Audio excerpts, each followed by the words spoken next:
and welcome to Drachmae and Demigods. I am Sammy Ferber, and I will be your host for the evening. Look at this brand new stream layout. I hope you like it.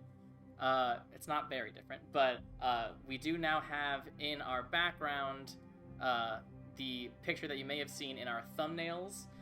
It is designed by friend and mod Alexios Richbart.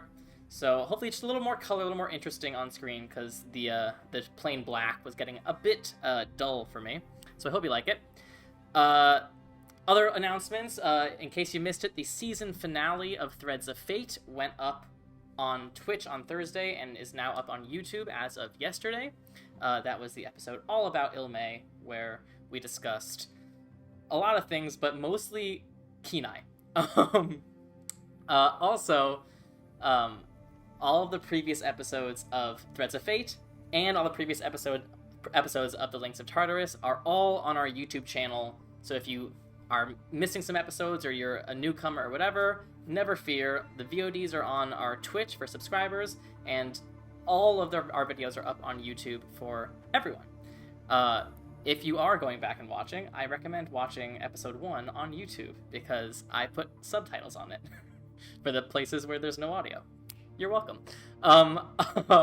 Also, tonight's going to be a little interesting. So due to both upcoming schedule conflicts and where the story was after last week, the next few episodes are going to look a little different. So tonight there will be no Anura at all. Anna is in chat, but Anura will not be in the episode. We will not be checking in with Anura. Tonight is only going to be about the other 4 members of the Hands of Fate.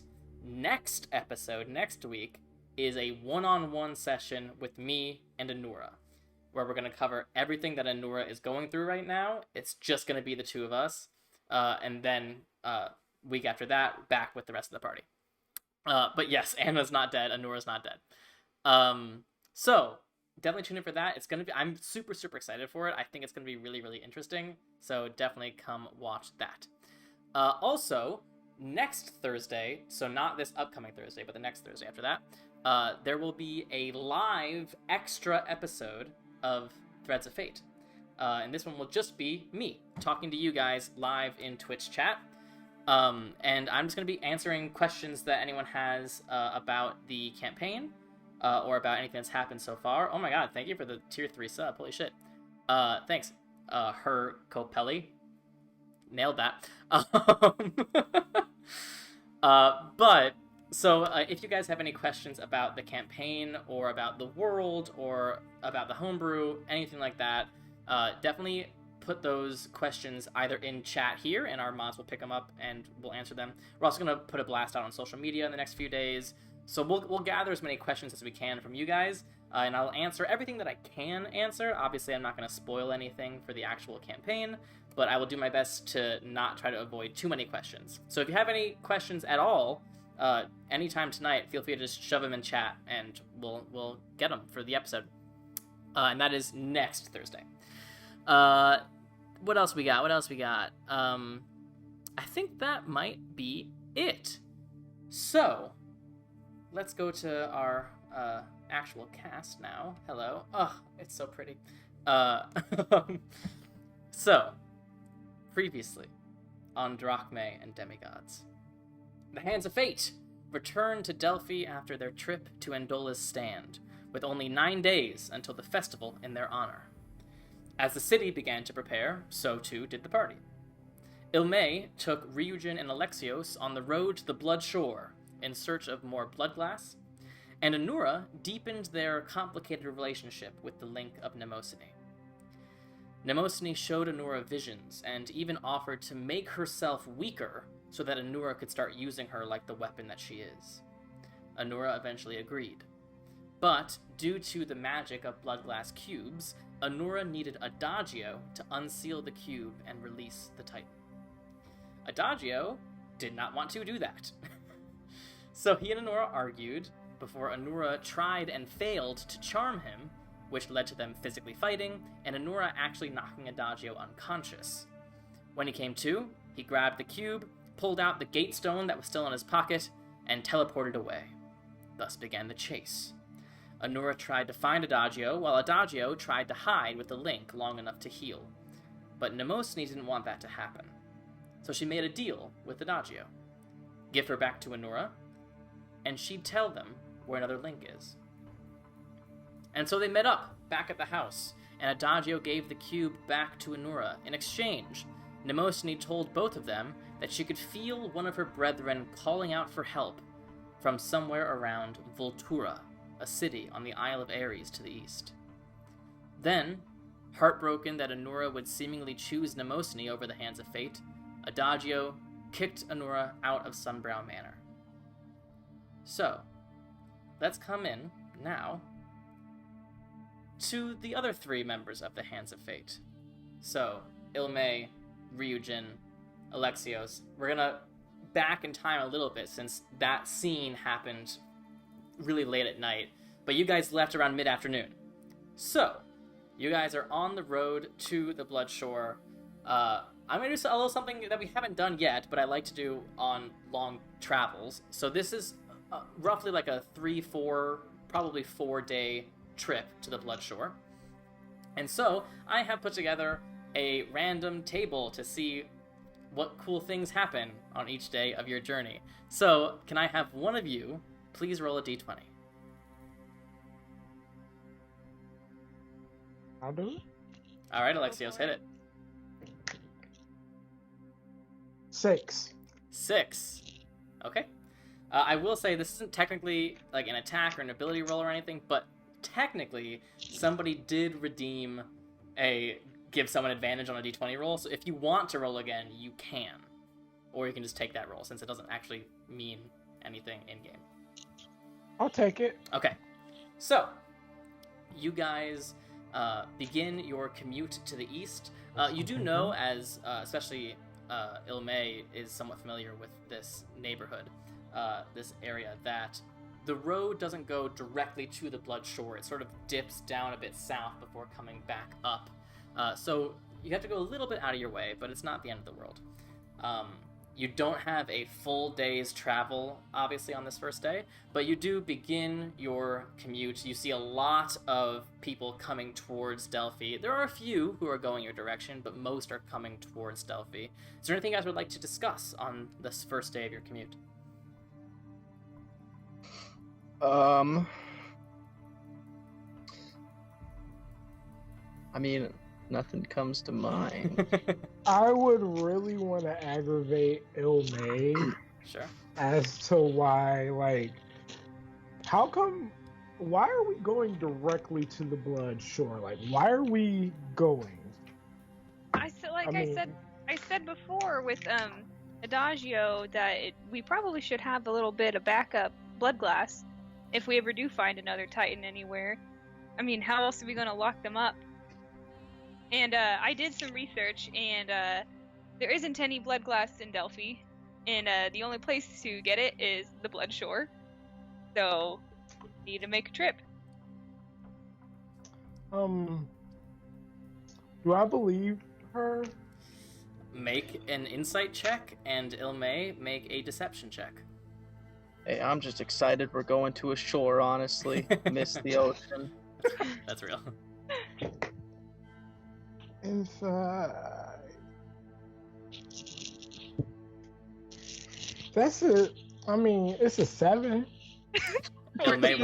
Okay, yeah. I mean, yeah, it seems to make perfect sense. She's right. If you guys are trying to get more links, it's a really great idea to have some way to contain them. Makes sense. Well, do you know where to find Bloodglass, or are we just, like, gonna... I figured if we just go there, I just know that's where you can get it. So I figured we could ask around once we get to the Bloodshore and be like, hey, where can we buy this? Huh? So, I mean, I'm cool with this. I just feel the need to say, let's not murder anyone. And I look at Ryujin. Just specifically, anybody who doesn't try to murder us first, we don't kill them, okay? Well, Please. Hey, the one time that you guys thought I killed somebody, it wasn't even me. So, I'm out of this for once.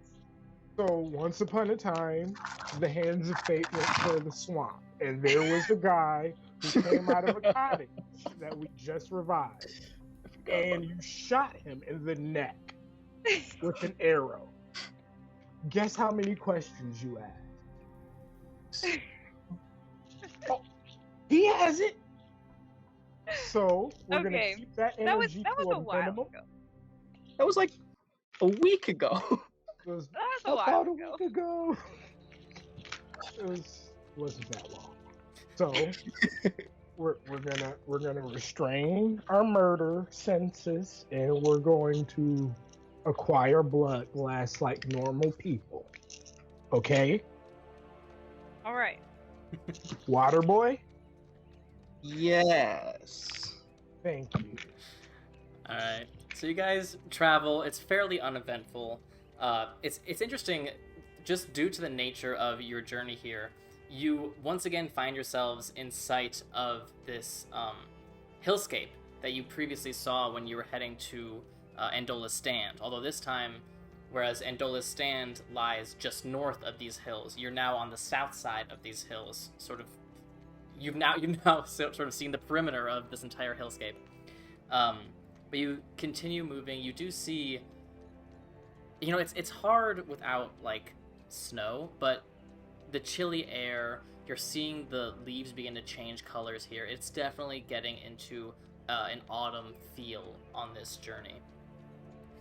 It's getting to close to sunset as you continue moving.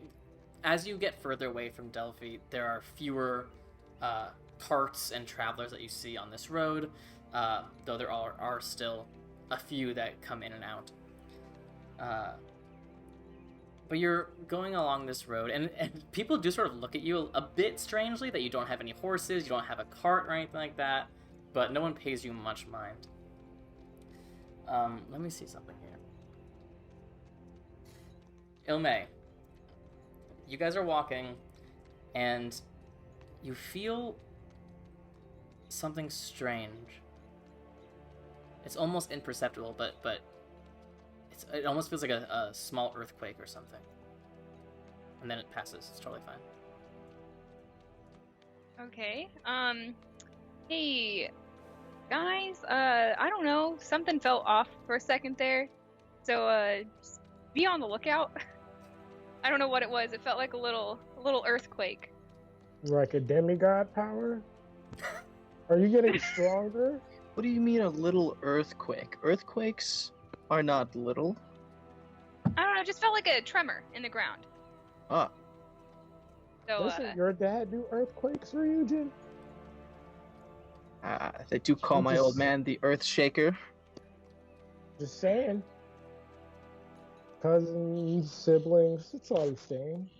Well, it's not the same, but it's, you know, you guys can be closer. yeah. So just keep your eyes peeled. You guys continue Like an moving. orange.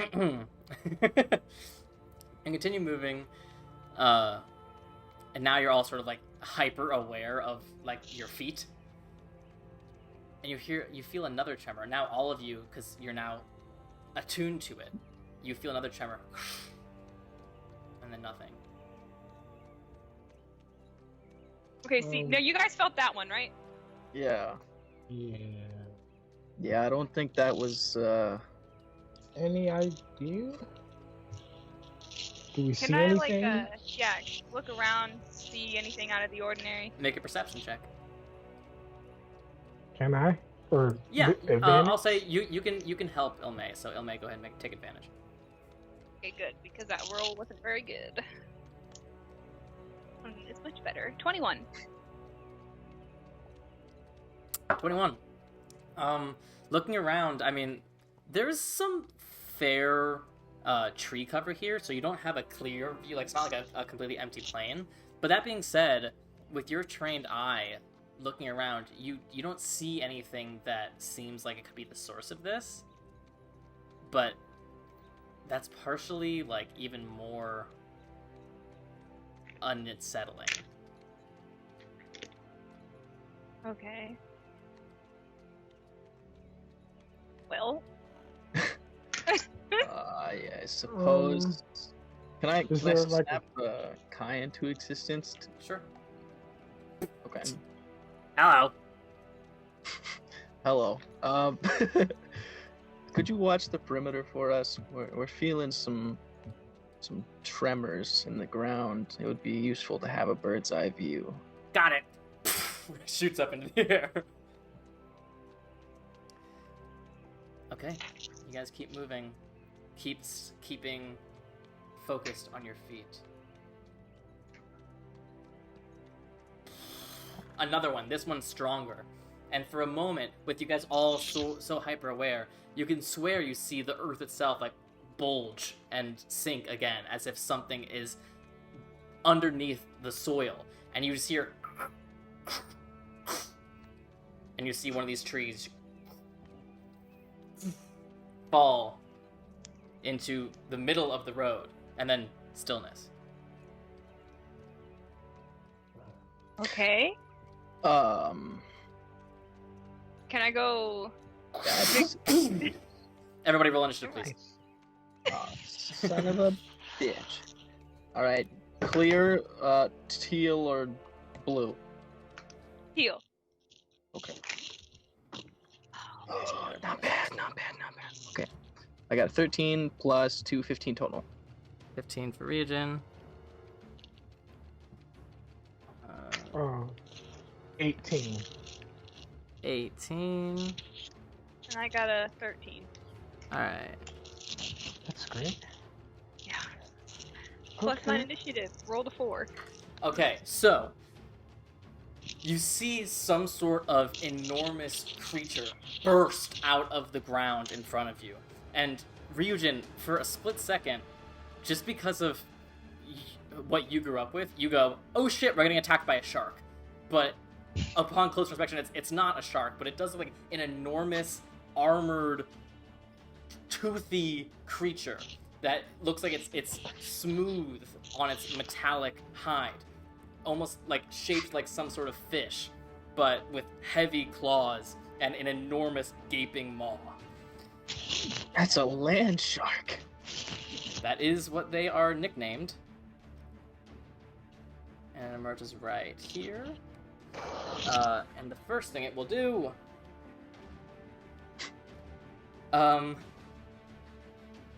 Hey Ryujin, roll a d6 for me. D6. Yeah. Okay. Alright, pick a color. Blue, teal, or see-through. See-through. Okay. I don't know what it's for, but I hope a 1 isn't bad. It's not bad for you. Alexios, you see as this land shark-esque creature lands on the ground after just emerging from the soil. Seems to like rear its back legs, and you see it jump into the air towards you. Right there, on top of you. I need you, Alexios, to make a strength or dexterity saving throw. It is going to be dexterity, Alright. and it is a 16. That's exactly what you needed to succeed. So you are not knocked prone, but you do take some damage.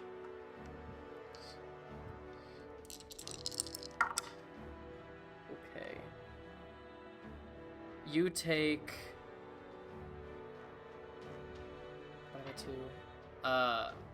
You take 9 points of bludgeoning damage. Okay. And 7 points of slashing damage. As it just... You feel its claws pierce into you, but you manage to shake it off in time to not go prone. I just remembered that I have a level of exhaustion, so I don't know if You do. Yeah, so luckily literally that's just just like that's that. just disadvantage on ability checks, I believe. but Okay. we'll remember that for next time. Okay, that is its turn. That brings us to Alexios. Owlbear won't come up for me. So I can't. Ooh, and I'm checking if this is an actual bonus action. Oh, I should probably show the chat what is happening.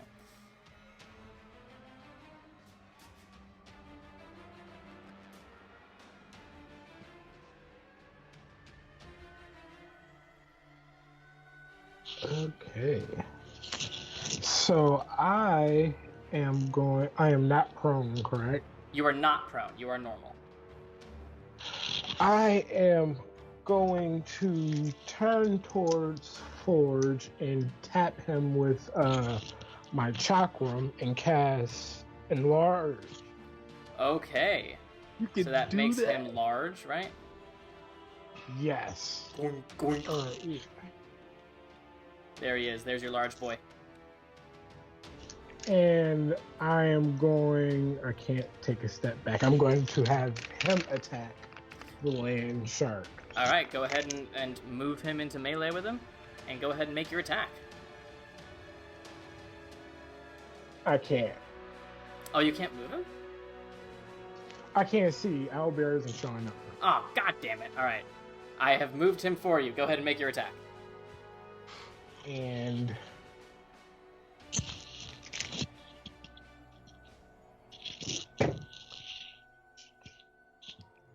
natural 14 plus. I always lose note 6, so 20. 20 does hit. Go ahead and roll damage. As Forge quickly calculates, looking at its metallic frame, and finds one little space between the metal sheets and bites down on it. So that is 11 points of damage. 11 points of damage. All right. You see this creature and shake Forge off. Anything else? No. All right. Ryujin, you're up. So if I use lightning bolt, is Forge gonna get electrocuted? Let me look at the specifics of the spell. Because they're both kind of metal, and I don't want to microwave a friend. Lightning bolt. You can arrange the line so that you don't hit. Like if you just step up a bit, you would only hit the creature, not Forge. Okay, so I'm going to move right here, if possible. And, Yeah, well, yeah, that's fine. And yeah, I'll use lightning bolts. And let's see here. Is that a dex save? Yeah, it's a dexterity 15 is what you gotta make. That is a failure. That is an 11. Okay. That's 28 points of lightning damage. All right. As you see the electricity course over its metallic body, and for a moment it seizes up. Anything else for Ryujin? Can I duck behind the tree, over here? Is that possible? Just stand behind the trunk? You can. You're not hidden because you can't take your action to hide, but you can get Yeah. there, sure. Well, just some cover. Yeah, 'cause for sure. I feel like I pissed it off. Yeah, absolutely. You feel somewhat covered, yeah. All right, Illmaye, you're up. Okay, am I in its melee? Yes, Can definitely. I tell that? Yeah. Alright, well then I'll just pull out my rapier then. I don't want to get an attack of opportunity. Uh-huh. And I'll attack him. Go ahead, make your attack. Oh man. And a 9. Yeah, no.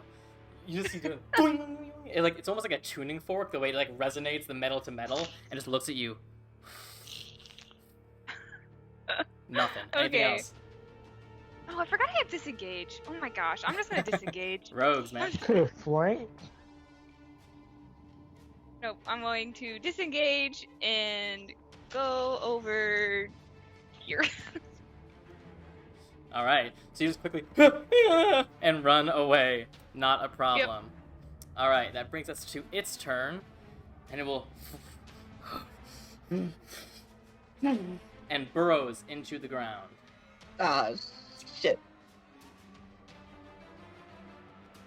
Well, I've seen Tremors. I know how this is gonna end. 35,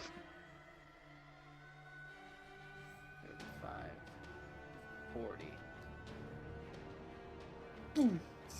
It emerges right by you, Ryujin. Damn it. I will say, I bet his Alexios, heart was like, Alexios and Forge, you guys do get attack opportunity as it burrows into the ground. All right. So, for me,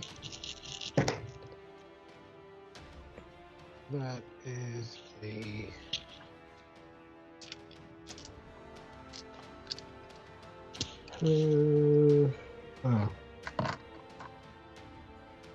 Sorry. 21 to hit. 21 definitely hits. Go ahead and roll damage. And...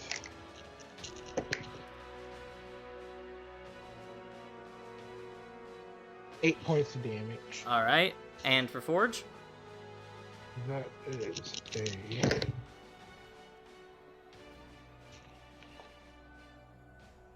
19 to hit. 19 also hits. Go ahead and roll damage. Wow, you guys are rolling really high.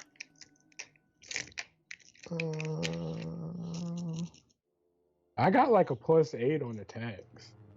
That's true. You're fancy with your intelligence modifier.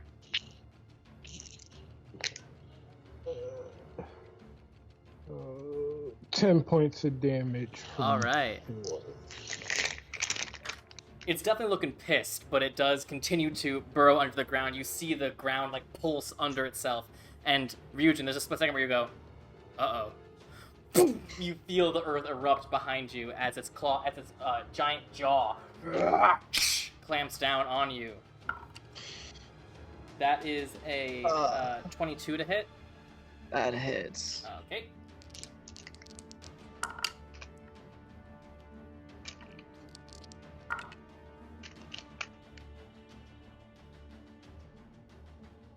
That is 27 points of piercing damage. Oh my god. And it's just Okay. there. Is it just Seem- like holding Seem to on take that them? lightning pretty personally. Oh, fuck. It's because it's metallic. Yeah. Alexios, you're up. So, Owlbear works for me now, or it is. 1 second.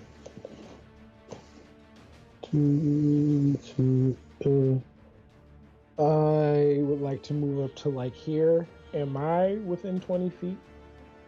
5, 10, 15. Yes, you are. It gets really hairy with the tree there. Yeah. I'm gonna do another chakram attack, like a running chakram attack. Go ahead. That hits. That's a 20 something. Jesus Christ. Yeah. Go. Do the Natural damage. 19.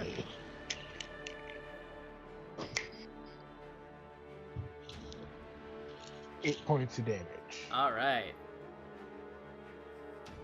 And It's definitely looking how rough. close can Forge get? What's his speed? 40. 5, It 10, was right 15, here. 20, 25, 30. He can get up in melee with him, I think. Oh yeah. So if I can, I will. I don't know how to count it when it's large. Let me see. But You just count from one square. 15, 20, 25, 30, 35, 40. Yeah, you can get up to, like, I think the diagonal with him. Yeah. alright. But I wouldn't be able to get like flankies. No, definitely not. That's basically just as far as Forge can get. Okay, so I am going to have Forge do another attack. Go ahead. That is a 17? 17 just hits. God damn.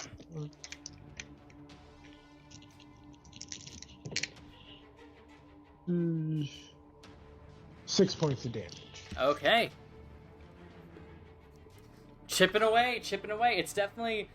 It did not expect this to be this difficult, but it's pissed. Okay, Ryujin, you're up. Okay, so does it have me like in its jaws right now? No, you're not restrained. Okay. It essentially bit and let go. Oh, okay. As a bonus action, I'd like to use Misty Step to go. Sure. Let's see, 5, 10, 15, 20, 30. Make it right there.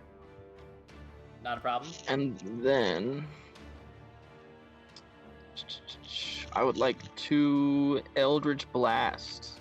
Pew pew! Go ahead and fire both. The Okay, sea so the foam first one is spray 18 to fires hit. off. 18 does hit. Okay. And the second one is... Oh, that's going to hit. 22 to hit. Both hit. Go ahead and roll damage. Alright. Yeah, people on stream, I don't know why Adagio's screen is so small. It keeps changing every time I try to adjust it. So let's hope it fixes itself. Luckily, he's not in this combat, so it's not the worst thing in the world. But I will try to fix it when we get back to Adagio's story. The first one is going to be 9 damage, and the second one is going to be 12. Oof, alright. It is definitely looking rough. You seem to just be like, boof, boof, boof. This eldritch sea spray. It's like you see part of the metal ripping off of its body, and you just see like thin, disgusting flesh underneath. Illmaye, you're up. Okay, I'm gonna use steady aim so I can get advantage. Absolutely. So you just center yourself, plant your feet in the ground, take a deep breath, focus. Yep, using my crossbow here. Make a shot with advantage. All right. So that was a 20-something. That hits. Go ahead and roll damage plus sneak attack. Oh yeah.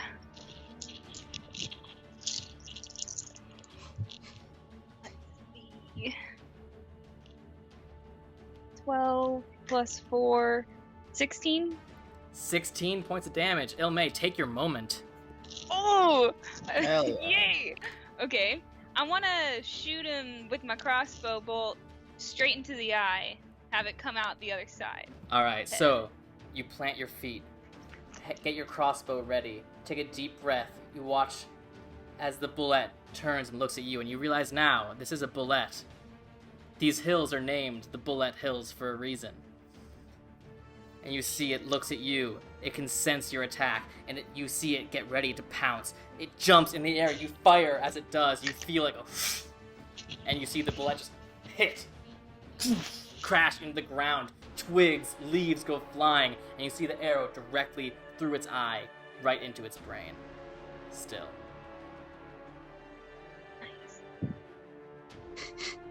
Headshot. Yeah.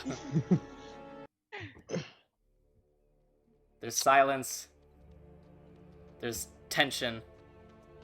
But it looks like for now, the problem has subsided. Do I just have like a shark bite on my side? Yeah, I mean, you're definitely bleeding. Nice. Yeah.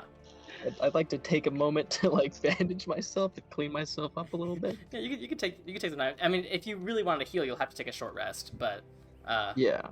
But you can definitely like clot your wounds a bit. Yeah. Just so I stop bleeding. Yeah. I guess. Yeah, I What just was realized the we don't metal have on any it? either. Mhm. Oh.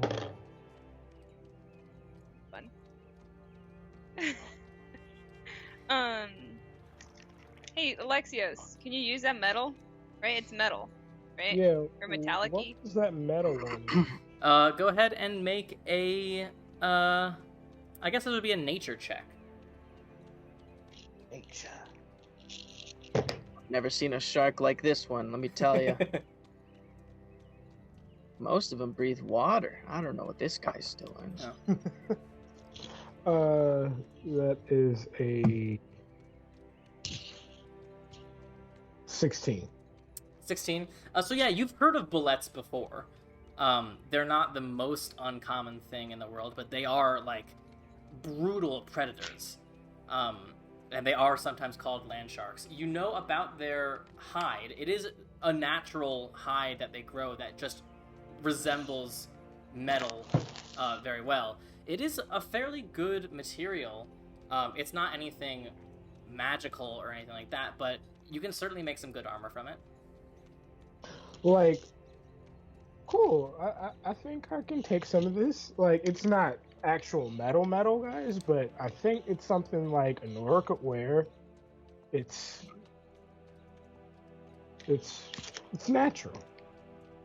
Do you want some? It's light. It should be lighter than regular metal. Yeah. If you need help, let me know. I don't know what I'm doing, but... Oh, okay. Okay, so I got this new thing that I could do. You want help? Or do you want to help? Like, trying to get this? Sure.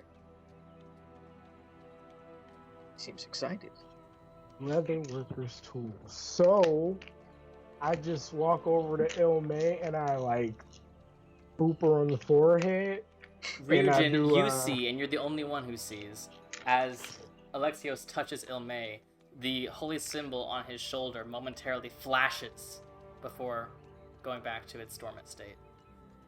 Illmaye, as he touches you, you're like, what the fuck is he doing? Oh, and suddenly, like real Matrix shit, there's a part of you that seems to intrinsically understand something that you didn't understand just a moment ago. You understand the hide of animals and how to work it, how to make it durable, how to make it strong, how to work with leather. And you have no idea how you have this knowledge, but it comes to you nonetheless. What'd you do to me? Okay, so real quick, just focus right here and answer one question. Don't think too hard. Do you know my mother's shepherd's pie recipe? No. Okay, I thought it was like way too much information passed between there, but you get leather, right? Yeah, I Okay, understand.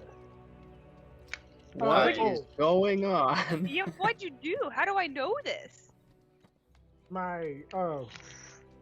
Did I tell you about the vision that I had with me and the dragons and the sword? And I felt like that was a campfire story. In a campfire?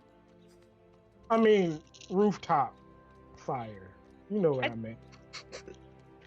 I think you might have mentioned it, but I don't think... Didn't know you got any cool powers from it. Yeah, when I came to, I realized that, this is the first time I tried it, so it was kind of dangerous, but it works. And anything I know as far as working, smithing, my trades, for 8 hours, you can know. Oh, cool. So, all right. if you wanted to do alchemy or synthesize some poison, that's alchemy. I could teach you for 8 hours. So you could share your knowledge of building a wingsuit with me sometime? Assuming I had, knowledge of building a wingsuit, Hey, yeah. We'll get there. It's okay. Okay, you get the books. All right, so Alexios, do you have leatherworkers' supplies on you? Oh. Oh, you know what? I don't, right? But if we were to take a short rest, I can make some. It's true. I will say, the sun is starting to set. If you guys wanted to camp here for the night, that wouldn't be completely out of the ordinary. We could even have forage dragon for a mile or so if we want to get on a tree line or something, get safe. And you can see it's like this giant metallic forge. Like, seems to be enjoying its big old size. Bullet hills and all. Okay. So, yeah, I'm good with camping here for the night, or near here for the night. Yeah, that's fine. I want to try out this new skill I Just have. as long as we don't run into any more land sharks. We're not doing so hot. Oh yeah. I guess. Is there a place around that would look safer than? I mean, it's hard to say. There is some fair tree coverage here, and there is like the one toppled tree, but in general, this entire stretch of road that you can see looks fairly similar to what you see in front of you. You have the hills on your left, and scattered trees and grass on your right. Good as place as any. Yeah, I guess so. Okay. Alright. So, you guys set up camp. Are you gonna do it right here? Or are you gonna go a little further? I'm good with right here. Alright. How close is the nearest tree? Very, like 10 feet off the road. Okay. Yeah. Yeah, I want to climb it. Sure. You climb a tree, and you're looking around for a bit before you hear a voice in your ear go, "What are you doing?" You turn, and Kai is right on the branch next to you. Jesus, Kai. You almost knocked me out of the tree. God, don't scare me like that. Alright, so you guys can rest for the evening. You guys can heal up. I'll say that you can take a full long rest. Nothing happens in the evening. And we'll use that opportunity to go back to Adagio in Delphi. Let's change the music here, get a bit more interesting.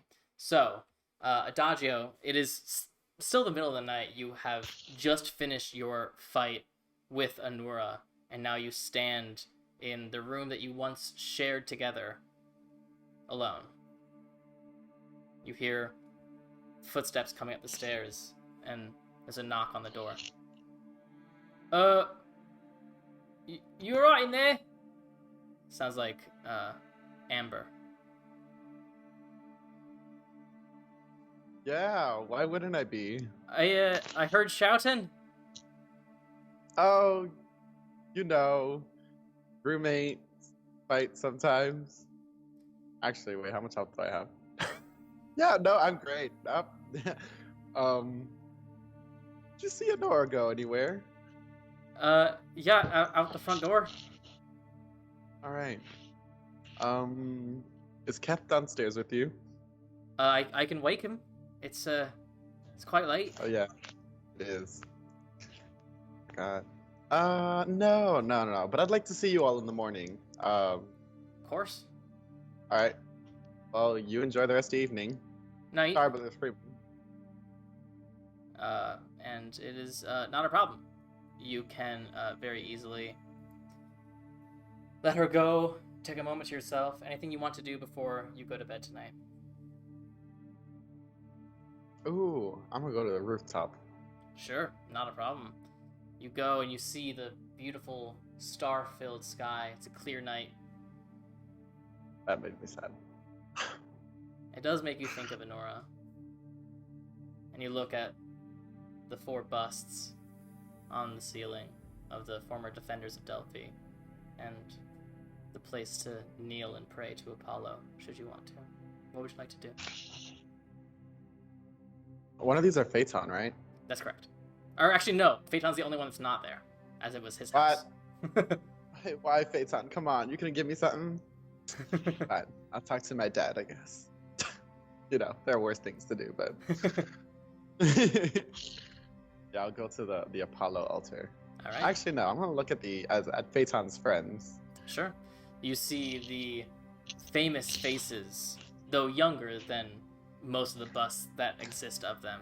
You see the face of now King Theseus, then merely Theseus, son of Poseidon. You see the face of now King Menelaus, then just Menelaus. you see the very familiar face of Odella the Wise looks almost identical to how she looks still today. Those elves, man. And then you see the fourth face, the gnomish female that you have never met. The one you know is named Pikran, the fifth member of the Defenders of Delphi, along with Phaeton.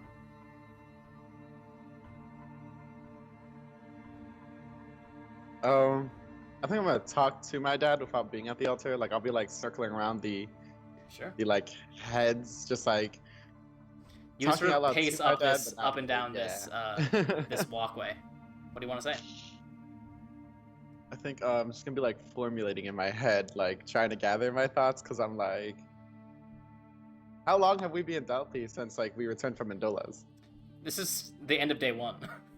Literally. Yeah. So I think I'm just trying to out loud, like, all right, so we came home, these guys left, I went to Artemis's forest, that was useless. I come home, tired, attacked. What is happening? What is Nemo gone, Adora gone, house safe? Question mark. Friends? Who knows? And then I'll just look around me at like the past heroes of Delphi and just be like, was it this hard for you guys? What led to where you are now? Obviously, there's no response because I'm just alone up here. Damn, but there is a moment. Like... There's a moment where you half expect a response, but there's nothing. And it's night. I can't even like properly pray to my dad. I mean, he might answer. I don't. Yeah, I'm gonna go to the temple. Okay, you make your way downstairs and head basically across the street to the Sun Center Temple. The large temple in the center of the High Noon District. Large, circular, open to the sky. Currently, doesn't seem like there's anyone there, or at least no one that you can see. For a temple devoted to the god of the sun, it's not very active at night. So you can walk, and you can almost hear your footsteps echo against the marble. Head straight to the altar and just like... attempt to reach my dad. What do you want to say? Look, I know you're busy, because night is when you prepare to, like, carry the sun across the world and all the important things you do as a god. But shit has gone down, and I need your help.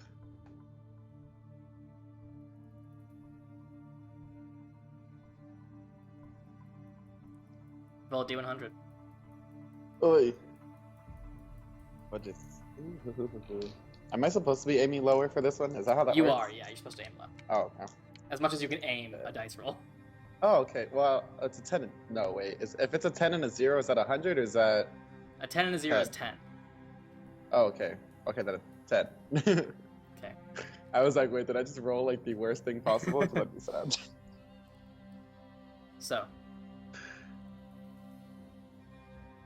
You stand there in the middle of this deserted temple.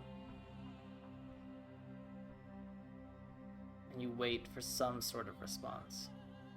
You're not sure how long you wait. And it becomes clear that maybe he's sleeping, maybe he's far, far away. As you turn to go, you see a small white dove sitting just in the temple. It flutters over to a bench, picks at something, flutters over to another one. You're unclear if this is like an omen or if this is just a bird. Do I have any like bread like rations I can like toss on the floor? Yeah, sure. Go ahead and make an animal handling check. Woo, I'm somewhat okay at that, I think. I don't know. I like hit the bird head on and it hates me and attacks me. +3. Wow. Okay, so that's a 5 in total. 5, okay. So you like pull out your rations and you start throwing it before you're even like done looking at your bag. And you just hear as it like clearly hits the bird and it flutters away for a moment before coming back. And then it flutters past you. You turn to look, and the bird is gone. There's a figure there. He turns to you. He's younger than you've seen him in life, but older than you've seen him in his afterlife. And the blazing sun of Apollo carved on his forehead.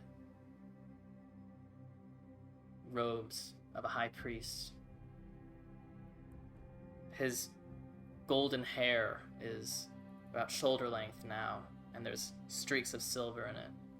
And his beard, though not as long as how you remember it, is starting to grow bushy and blonde and silver. He stands there with part of a ration in his hand. You look troubled. Can I run up and hug him? Is he a corporal figure? Like, can I just... You hug him, and like, there is a moment where you're unsure whether he's solid or not. Like, you feel like you probably close in a bit further than feels natural, but there is some resistance there. There is something physical that you can hold on to. He accepts your hug. He goes, "What troubles you, Adagio?" What doesn't trouble me these days? Oh my... Hey, Todd. First of all, I can't even stand anymore. Can we go sit on a bench over there before I, like, start crying? He gestures over to a bench. So much has happened since you died, like, 3 days ago. I know. It has been a lot for me as well, I assure you. Oh, yeah. So what is it like, you know, up there with Dad and all that good stuff? As I stall. There is lots to discuss, but I don't believe any of that is why you called out to him. Hey, Todd. Shit has hit the fan, and I say it just like that, too. I have no idea what's happening anymore at all in my life, universe, things. But recently, I can tell you what happened to me. I was at home, and Honora wanted me to give her the link, and I didn't want to give them the link, and they attempted to charm person me. There was a whole battle where I got knocked out, and then I dipped, and then Nemosiny almost killed me. And we struck a deal, and now Honora and the Link have, I don't know what they're doing. And then I basically kicked them out like 5 minutes ago. And who knows where they are. Phaeton comes and sits on the bench next to you. Adagio, do you know why Apollo sent me instead of coming himself? No, I wouldn't be able to.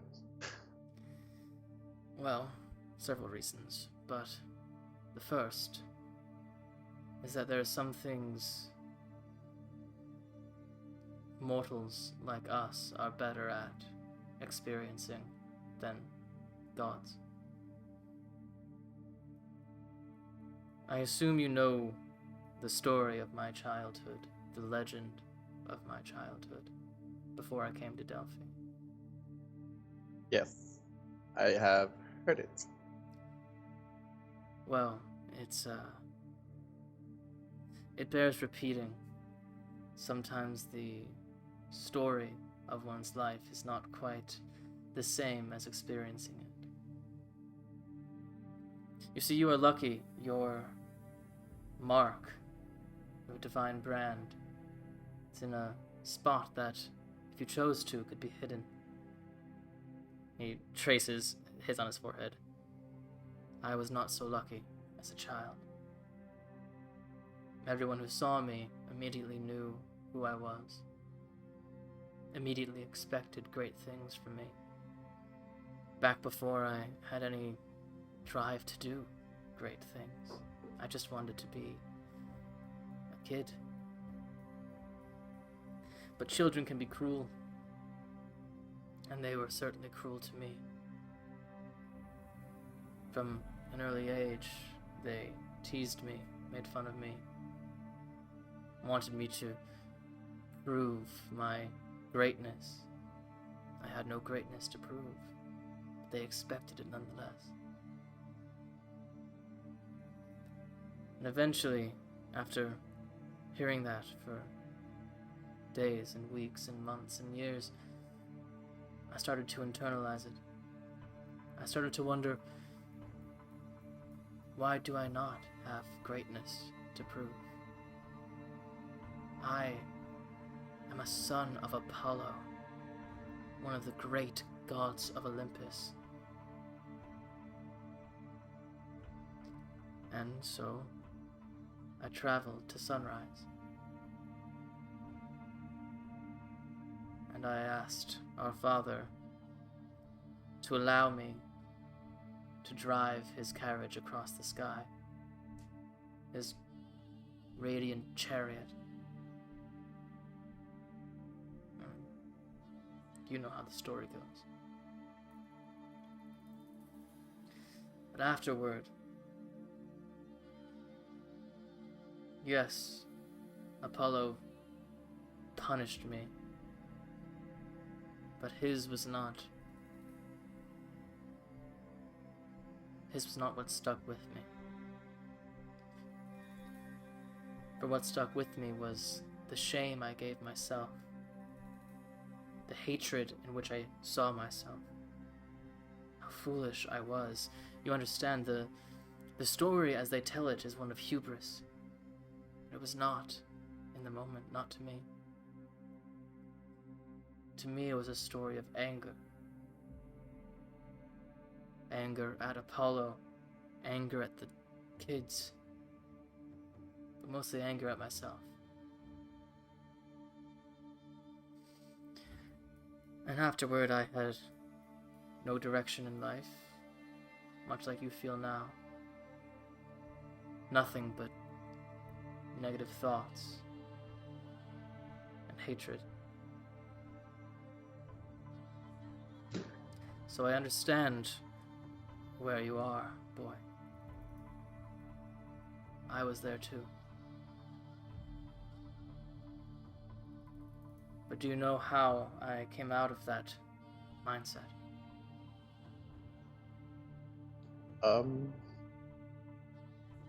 You worked really hard on being a good person. True. That was the effect of what changed. What actually happened was Apollo giving me a second chance. He is the god of second chances. He offered me the chance for redemption.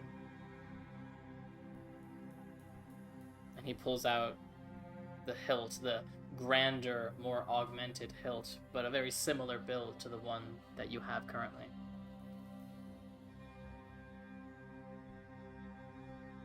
You understand, Adagio. None of us are all good or all evil. We're simply trying to exist in a world that forces us to see gray when we know that there is black and there is white. It is hard.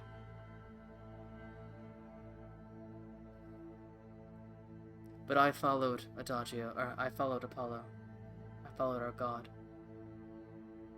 I spread word of his greatness. I thought of him and everyone before myself. I faked it. I faked feeling good. I faked feeling divine. And eventually it became true. Eventually I did feel good. But it took a while. And it wouldn't have happened at all if Apollo had not given me a second chance. And he stands up. Adagio, the second reason that Apollo is not here right now is incredibly crucial for you to know. Olympus is in chaos, brother. I am only beginning to learn the intricacies of the plane.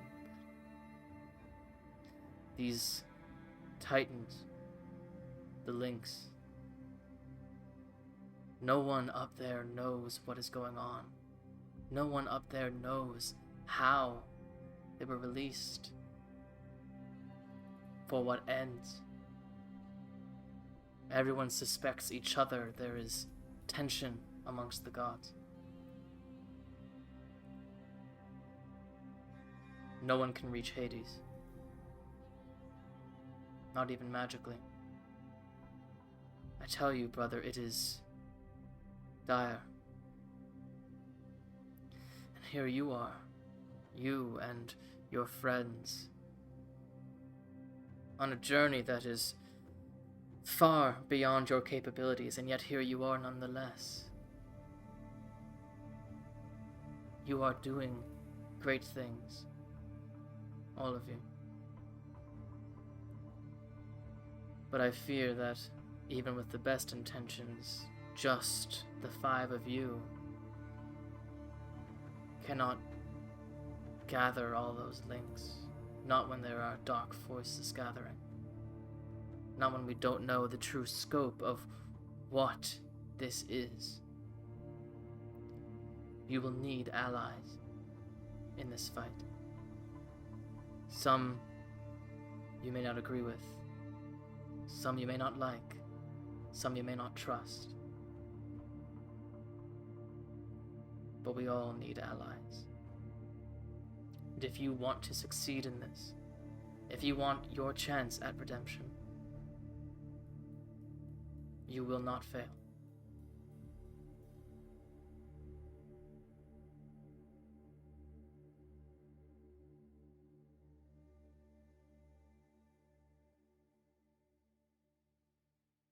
For sure, my brain just like melted away, like staring up at the stars, like I'm just a child. At this point, I'm a child. I'm not even a man anymore. I'm just a child hiding in a body. Oh my gods.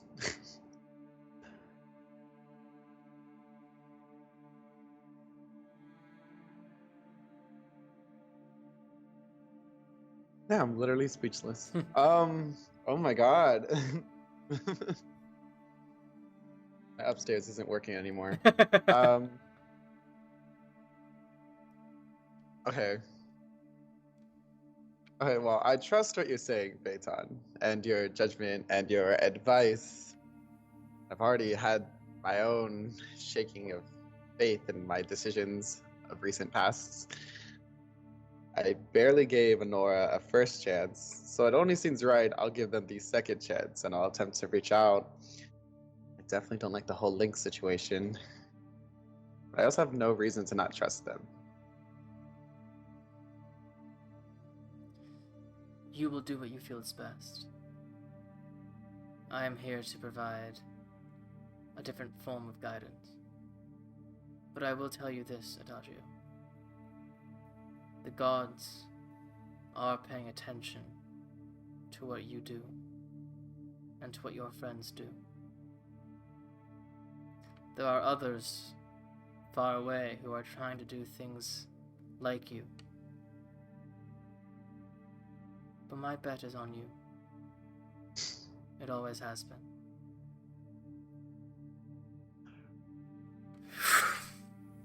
And the dove flies away. I'm imagining those like cute little white doves at like the Vatican, where it's just For like sure. the Pope is like, oh, did it? Yep, this is.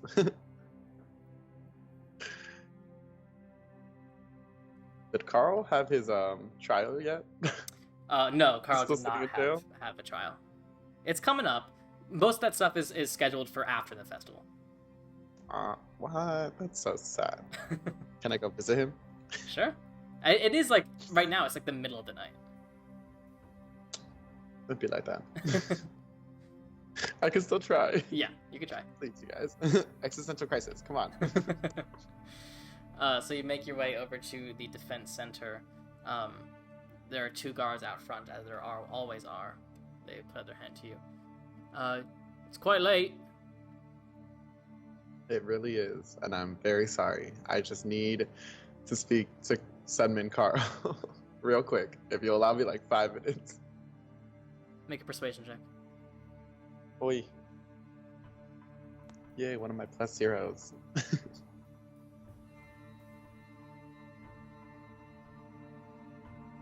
A 9. I wish I could, but it's standard procedure. If you could just come back in the morning. So, like, what time in the morning? Around. As soon as the sun rises. That's more likely. Yeah, sure. Alright. Alright, well, you guys are doing a great job. I'll see you around. Alright. So, you can head back to Sunbrown Manor, get some much needed rest. Anything else you want to do before you sleep? I don't. Do I have anything prepared? I don't think I can physically do anything else. Okay. So, the entire party can take a long rest. And we will. Actually, let's stay with Adagio for a moment. Adagio, what do you want to do the following morning? You wake up into there is still activity going on in the house, but you can feel the absence of your friends. Alright, so I was gonna tell these people. I don't want to tell them with a link. I also don't want to tell them about Nora. But I'd also tell them to meet me downstairs. Well, I guess I'll just turn to the cute little group and tell them I'm lonely. You guys, I'm lonely. There are no friends around, and I need your help. Kath's like, oh, well, oh, Kath is here. I can use sending. Yay. Okay. No. What do you need? A hug, and then I'll just hug him. Like, he's bony no as fuck, but he gives you a hug. I need you to. I'm gonna whisper to him and be like, I need you to send something to Illmaye. Alright, what? Like a message? Yeah, yep, just like a message. Right, what do you want me to say? 25 words? Yeah. Right? Yeah. Oh my god. I done fucked up. That's 4.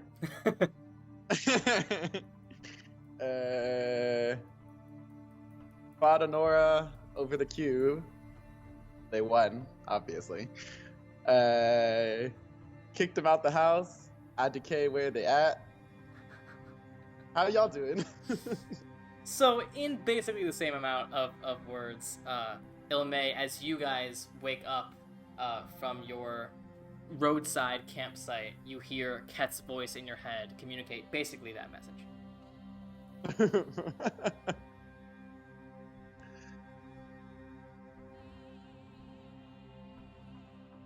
If you're responding, you're muted. You're still muted.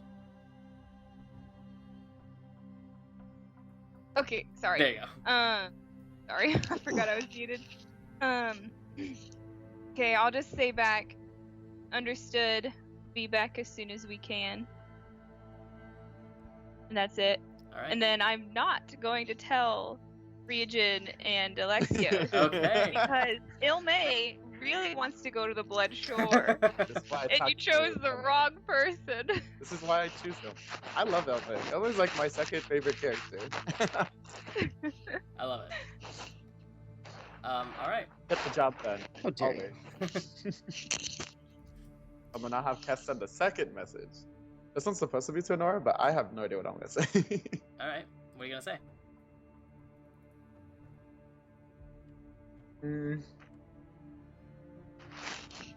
Listen. I don't know. Oh my god.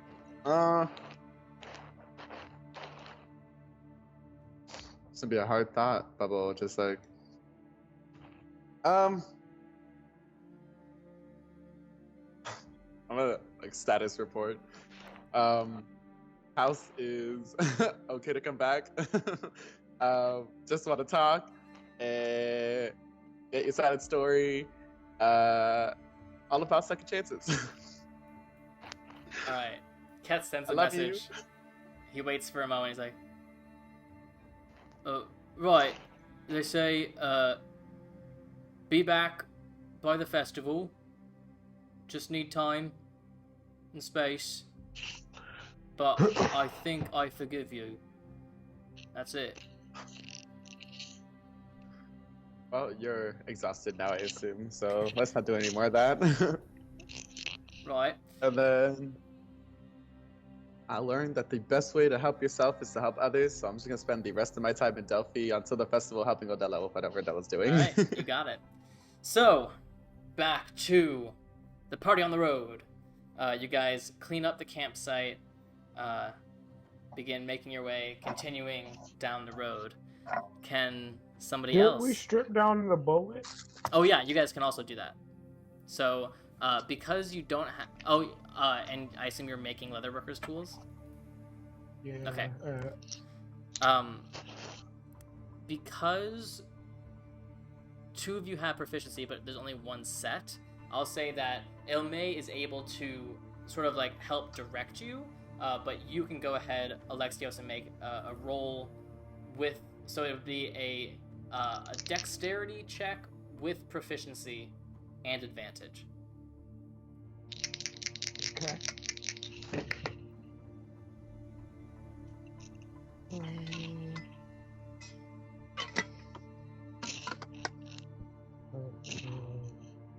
22.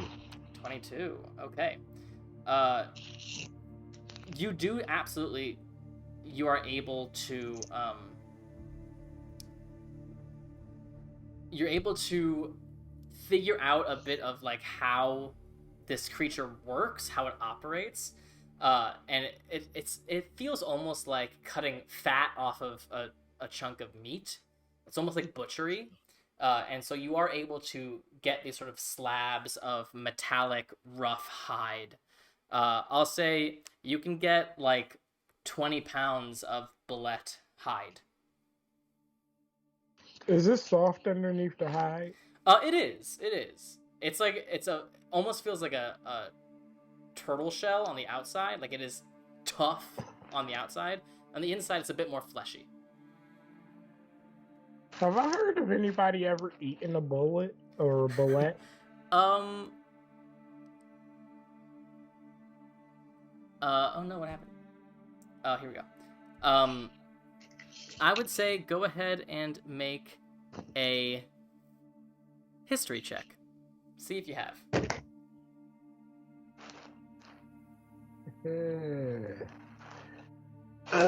11. 11? I mean, not really. You don't know if it's because it's not edible or just because people don't usually survive long enough to eat them. So I'm just gonna, try to take some like bullet steak. Just Sure. like the nice. Yeah. I would say at that point you're not really using leatherworkers tools.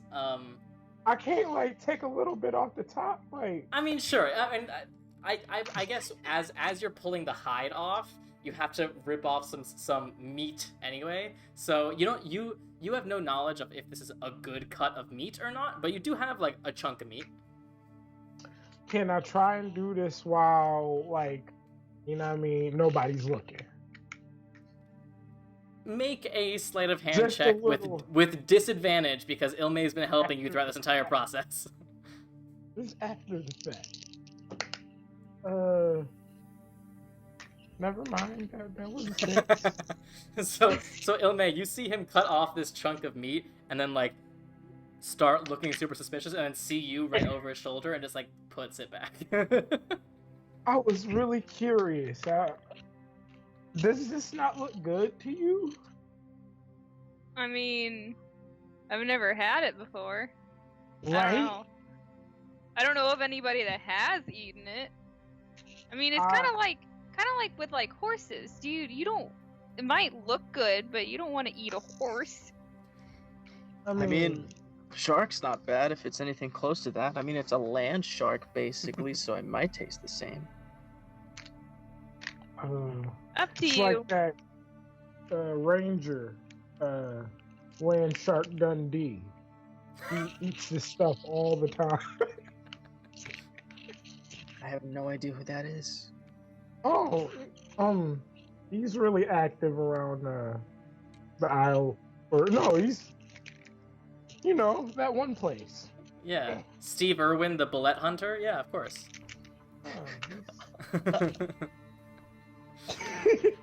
He died from a deer or something. It was really unrelated to what his name was. All right, could I have either Illmaye or Ryujin roll a d20 for me for today's journey? I got it. All right, pick a color. Actually, no, don't pick a color. I'm gonna use my die with a shell inside of it. 9. 9. Okay. Yeah. No bullets today. That's great. But you continue along the road. Eventually, the road begins to diverge from the hills.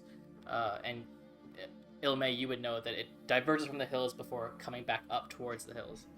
So you're sort of reaching more of a grassland.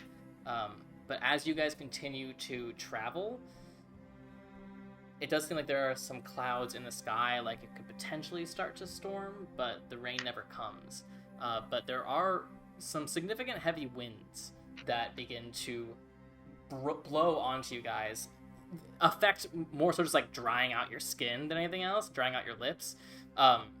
But it feels like the world is getting ready for a storm that never quite seems to actually happen. But because of the heavy winds that are blowing directly on you, you feel like you may not have traveled as much as you would have liked in the second day, but you're still making progress. It's just a bit tiring on your legs, especially since you guys are just walking. It's a bit tough. But the day is uneventful. Anything you guys want to discuss, or just want to camp for the night and start again tomorrow? So about that wingsuit, I've got some ideas, Alexios. All right, I don't know how well they're gonna work, but really big feathers. yes, exactly. All right, nice. We're on the same wavelength. I like it. Speaking of, when druids change, right? And like, say they're like a bird, if you pluck a feather, does that feather stay or does it disappear when they change? Because like, if we have Anura in like the suit, we could just like pluck Anura a few dozen times. Wouldn't that hurt? I mean, if they get hurt too much, don't they just turn back into their original forms? Well, I don't want to hurt Anura. I mean, Anura hurts the shit out of Adagio a lot. So I'm gonna say that's like a family thing, right? Especially if it helps us in the end. Right? Wingsuit, I'm trying to make it happen for you. What if we... Okay.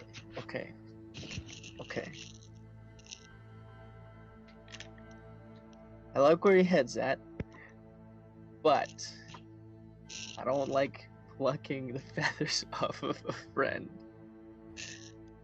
Do you have a giant bird on hand?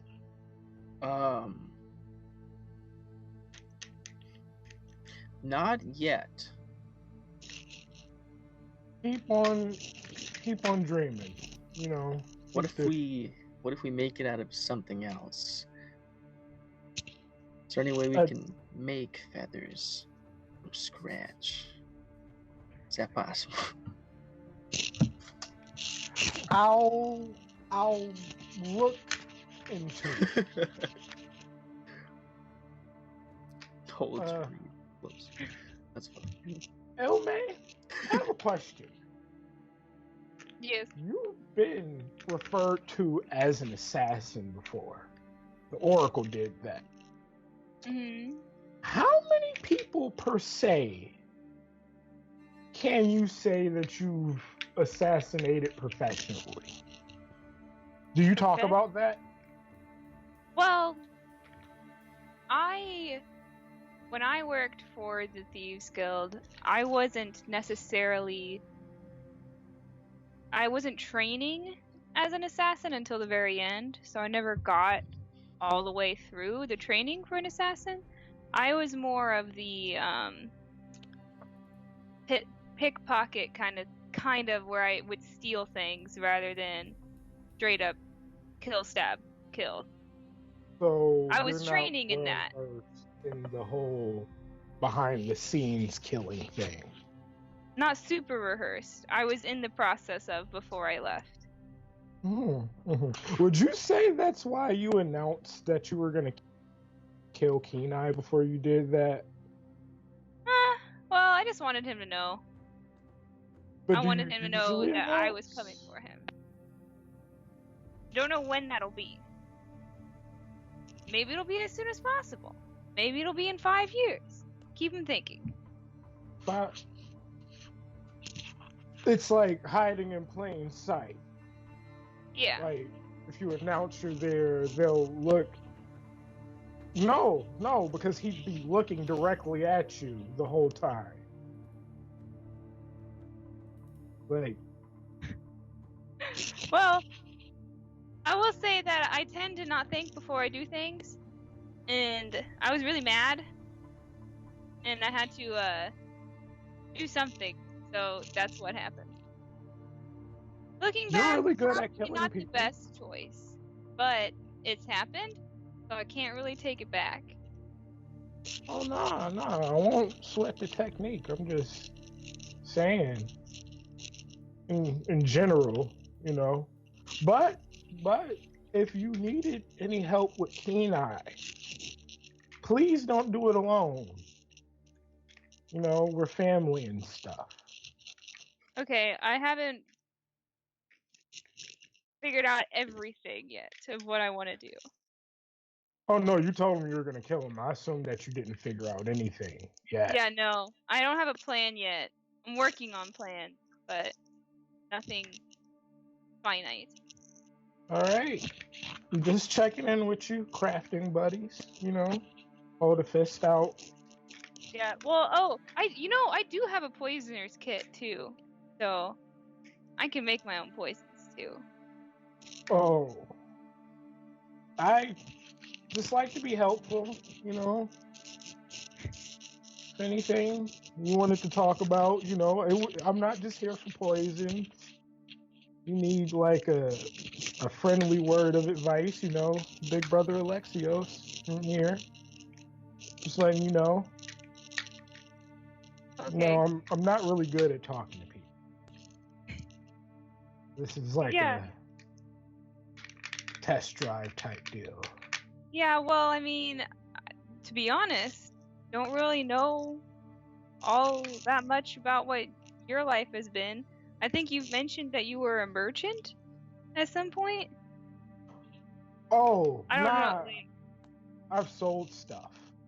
I've done a lot of things. Okay. Let's just be honest. Not much I know other than you build things and you have forge. I have a mom. She's blind. I make a killer omelet. I think, yeah. You know how, like, you don't really bother to ask, oh, you don't know.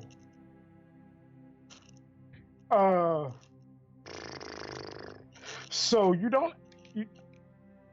I tended not to ask my mom a lot of questions because she's my mom, and it's like, you know, that kind of thing gets, I would say, it happens. No, isn't Illmaye like didn't Illmaye's mom die like really early? Yeah, so, yeah, I mean, it happens. I think she was blind. What kind of stuff do you want to know about me? Well, I don't know. I just know I don't know that much. I broke my wrist once. Because I wasn't really paying attention to this forge I was doing, and I smacked it with a hammer. Okay. So obviously I joined this group later. How did all of you meet? I don't even know how you guys met. Like, what brought the rest of you together? You know how I was brought into this. I'm gonna take out my lyre and start playing like a little tune while the Nice story's little being background music. told. That was literally how that Yeah. started. There was a tavern. Ryujin, help me out if I can. There was a tavern. I asked to see Ryujin's trident. I remember that. There was a guy, Lathos. He was part of the party. He was really stuffy. He had a horn that he would blow anytime we saw a bad guy. So stealth was not an option. You would have hated him. That was the thing. So what brought you all to, like, how did you guys just, like, meet in this tavern? Like, why were you all there? You were asking the two worst people to tell the story. Well, I'm not sure why everyone else was there. I think we all just kind of converged to see the links for different reasons. And then there was trouble, and we all set out to help. Okay. I'm sure you've heard the story before. I mean, I've heard a little bit. I just didn't know how you guys all, like, the reasons behind how you met, like, where you were at this place you were at, is what I was kind of getting at, like, because you just all happened to be at the same tavern at the same spot. So we've been talking for 5 minutes and we didn't understand your question. I left the Isle of Ares to see new weapons and, possibly look at the gods' handiwork and become a better builder myself. I don't know why Ryujin was. I left Jorhas. No. And after that, or not Jorhas. I left. I was No, away you're from from Jorhas. Jorhax. Jorhax I is was, Critical Role. Jorhax. Sorry. I don't know how to pronounce words, alright? I'm dyslexic. I wicks up my words. In my defense, Understand? I named the town before I started watching Campaign 2 of Critical Role, so technically I did it first, in my head. Continue. Anyway. Say it one more time, Jorhax. so I know I like got a thorax. Yeah. Jorhax. Jorhax. Jorhax. From Jorhax. I was a fighter in a gladiator arena for a little while. After that, I had like a little incident that ended up in me leaving, and setting out to, I wanted to see the links, but that's why I went to Looms, just to see him. I didn't know that you were a gladiator. I have a Yeah. brother who's a gladiator. Yeah. Have you ever had your ass kicked by the silver snake? No. Ryujin, Not that I'm make aware of. an Maybe. intelligence check. I'm not good with names. Oh, this is gonna go well. Fail. Yeah, that's a 3. So You can't quite place the name, but you swear you've heard it before. I mean, the name kind of rings a bell, but I can't tell you why. I'm not sure. Why is that your? Is that your I taught him everything he knows. Where was the? Do you know where they fought? Rams. I think it's What's the Coliseum. second word? That was his home turf, but he did travel. But yeah, he traveled. He's pretty famous. He's pretty big he's pretty big on the Isle. I mean, same vocation. Maybe you've heard of him, but it's my brother. So if you taught him, why didn't you become a gladiator? I mean, glory isn't really my thing on most days. I don't like speeches. I'm not really good with people. That whole, like, kill him or don't kill him thing, it's blood sports aren't my thing. Like, I can kill stuff, but, like, for fun, I mean, but that is to say, if you guys wanted to, like, gladiate with me, I would go. I just wouldn't really do it by myself. It's a good way to make money. Yeah, it's also a good way to get yourself killed if you're not careful. I mean, we literally killed a bullet earlier. That's fair. We killed a dragon last week. Yeah.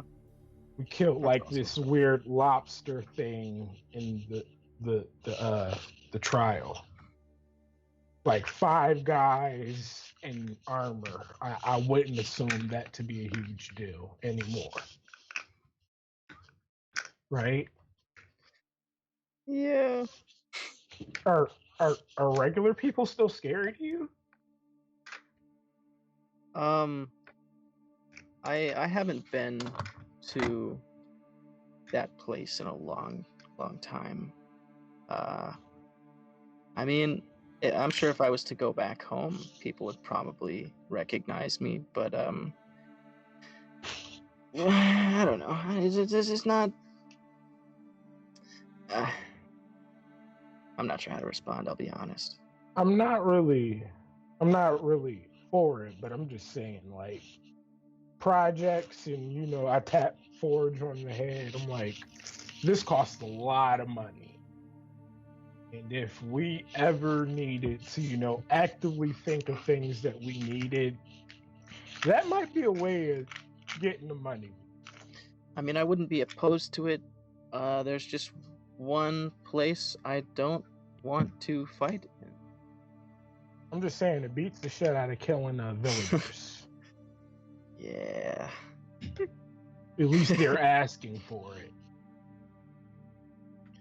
Yeah. That's fair.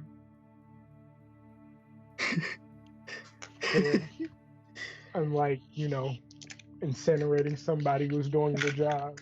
I mean, I didn't that was Adagio. I just microwaved. I mean, unlimited powered. Fuck. Just something to think about. Yeah. Something to think about. All right. Okay, well, good talk, guys. Good You talk. managed to make the day feel a little bit shorter by like having stuff to talk about throughout your journey. But eventually the sun does begin to set, and you begin starting to look for camp. You end up finding like some old campground that maybe somebody slept in last night or something like that, but there's still like a somewhat made fire pit and places where clearly people have laid out bedrolls before, so it seems like a natural place to rest your heads for the evening. So you guys to take a long rest after your second day of travel. You're about halfway through your journey. We're going to take a break now. We're going to take our little intermission before coming back for the second half of this journey and hopefully reaching the Blood Shore, because a lot of cool stuff to be had.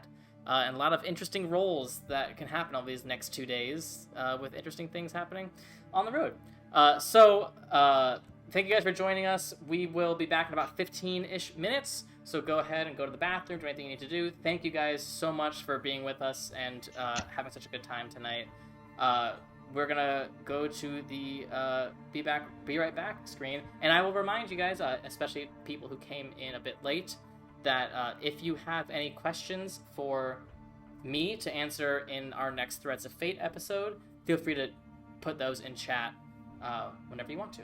So we'll be back in like 15 minutes, so don't go anywhere.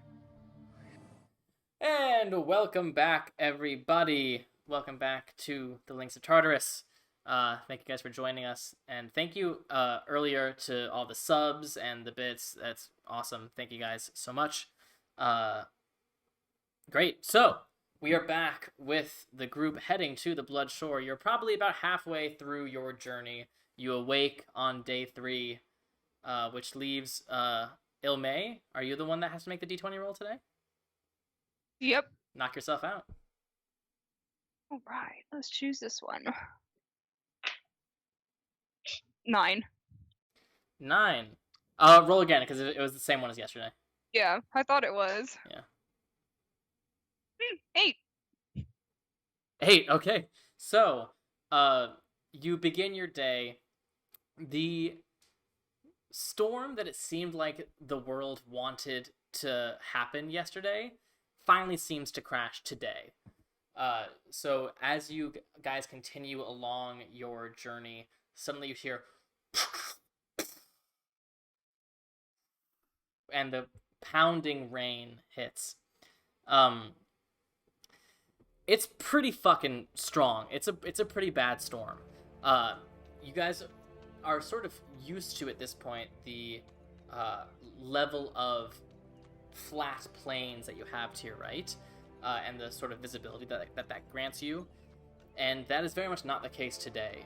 You are still able to follow the road, as you are following a road, but the road becomes muddy and disgusting. You guys are soaked from head to toe, and there's mud like all up your legs. Visibility very, very limited. And it's rough. It's definitely not a pleasant day of travel. Anything else wants to do today?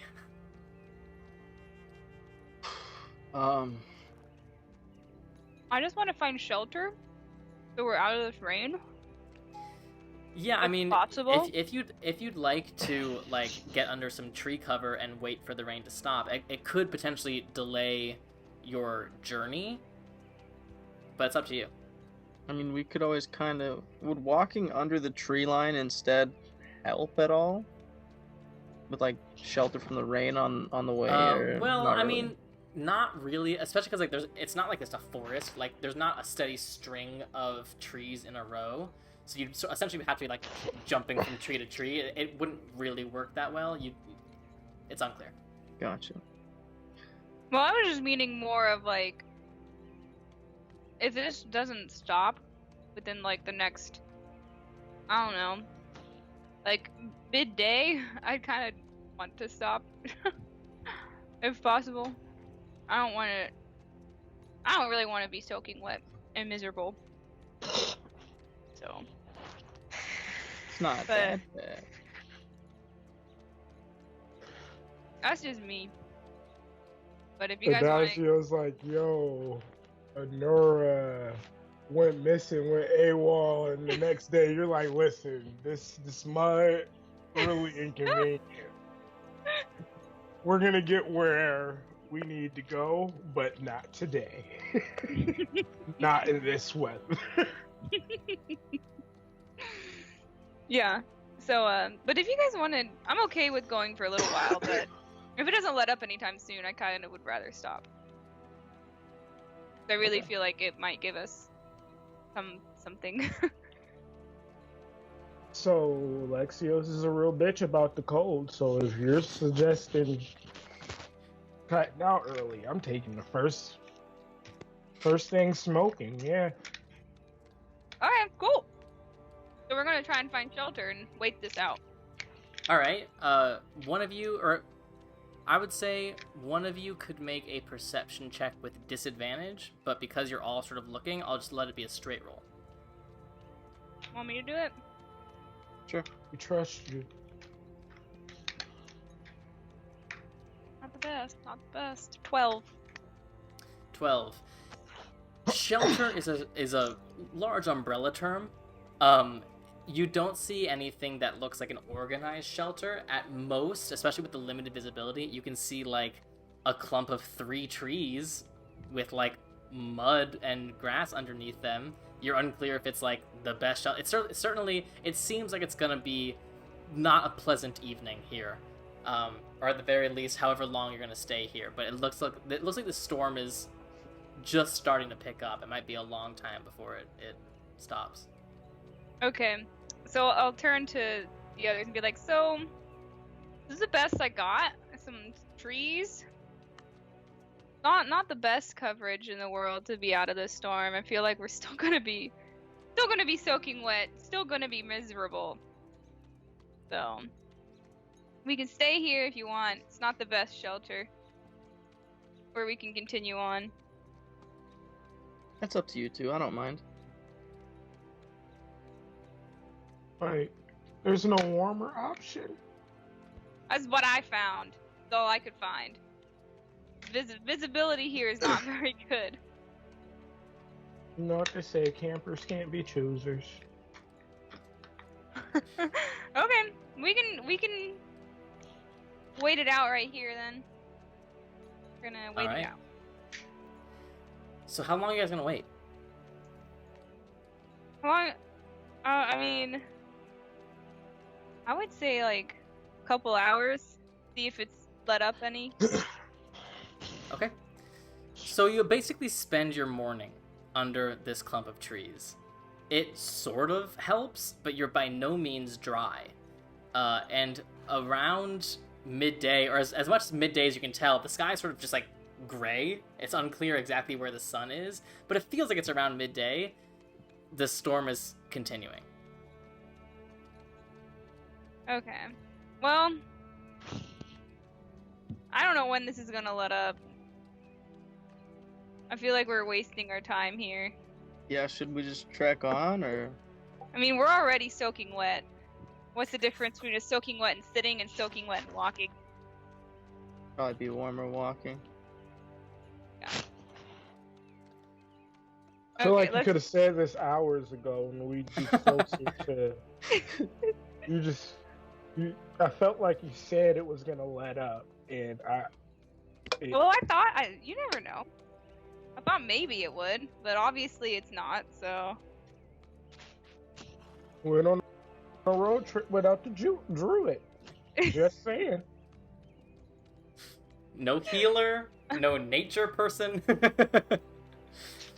I'm not saying somebody messed up, but Hey, I offered to have them come with us. Did they come with us?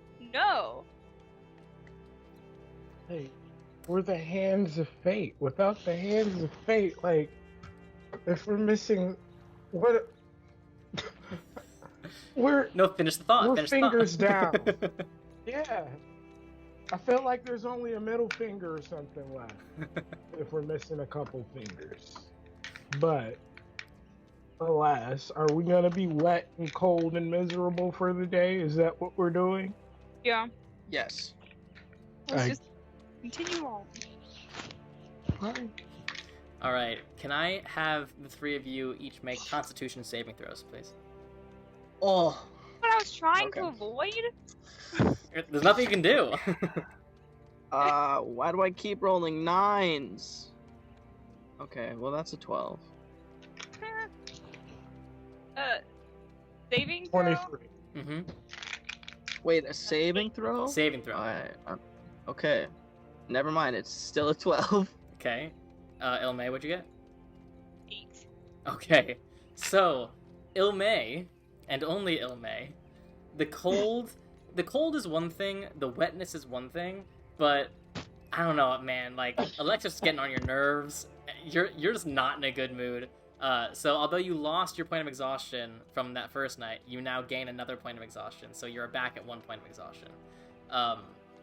You are tired, and you're just like, your fuse is very short today. It is not fun to travel like this, but you continue going forward because you know you need to, because you know what lies ahead. But goddamn if it's not a fucking miserable day. What I didn't want to happen. Yeah. I like the thought that I rolled the highest, so I'm doing the best, but I'm bitching the most. 100%. So, the storm finally lets up maybe like 5 o'clock-ish in the evening.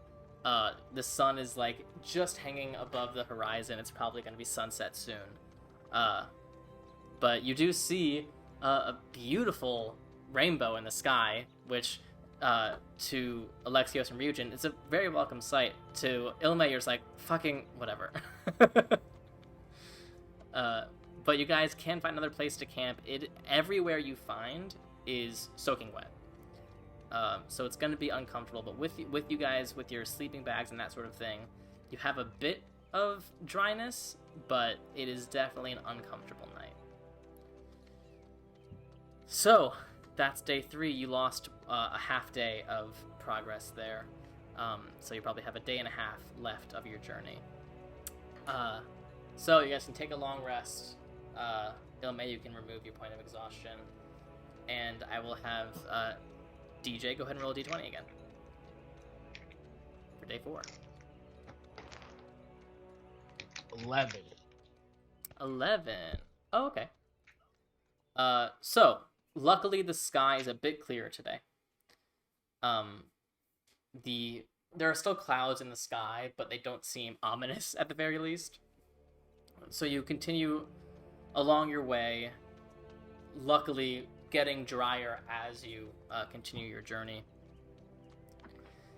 Around midday or so, you do see up ahead on the road something moving, squirming. It's unclear. It looks like there's some sort of weird mass in the middle of the road ahead of you that you can just sort of start to see, maybe like 100 feet away from you. Can I send Ryujin to go scout? Well, not Ryujin. Jesus Christ. Kai? Yeah. Sure. Send Kai. He flies over before eventually coming back and going, I'll be honest, I'm not really sure what I fucking saw there, but it looked disgusting.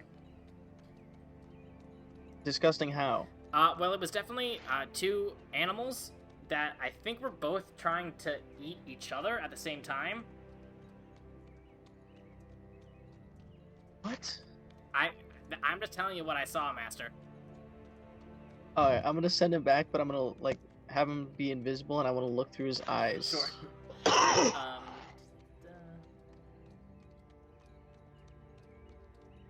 Yeah, you can do that. So, you see from this bird's eye view, it is exactly what he describes. Go ahead and make a perception check to see if you can identify exactly what you're looking at.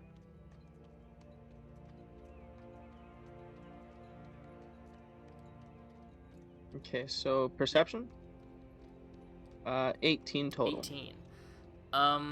It looks like some sort of reptile and some sort of bird.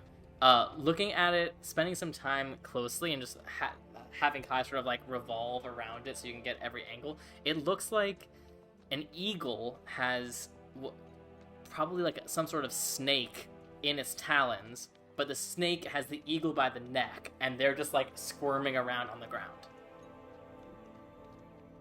I'd like to relay that to Alexios and Illmaye. So you guys, as Ryujin just sort of like just standing there, eyes like completely glossed over blue, you just hear him say, "What do you say?"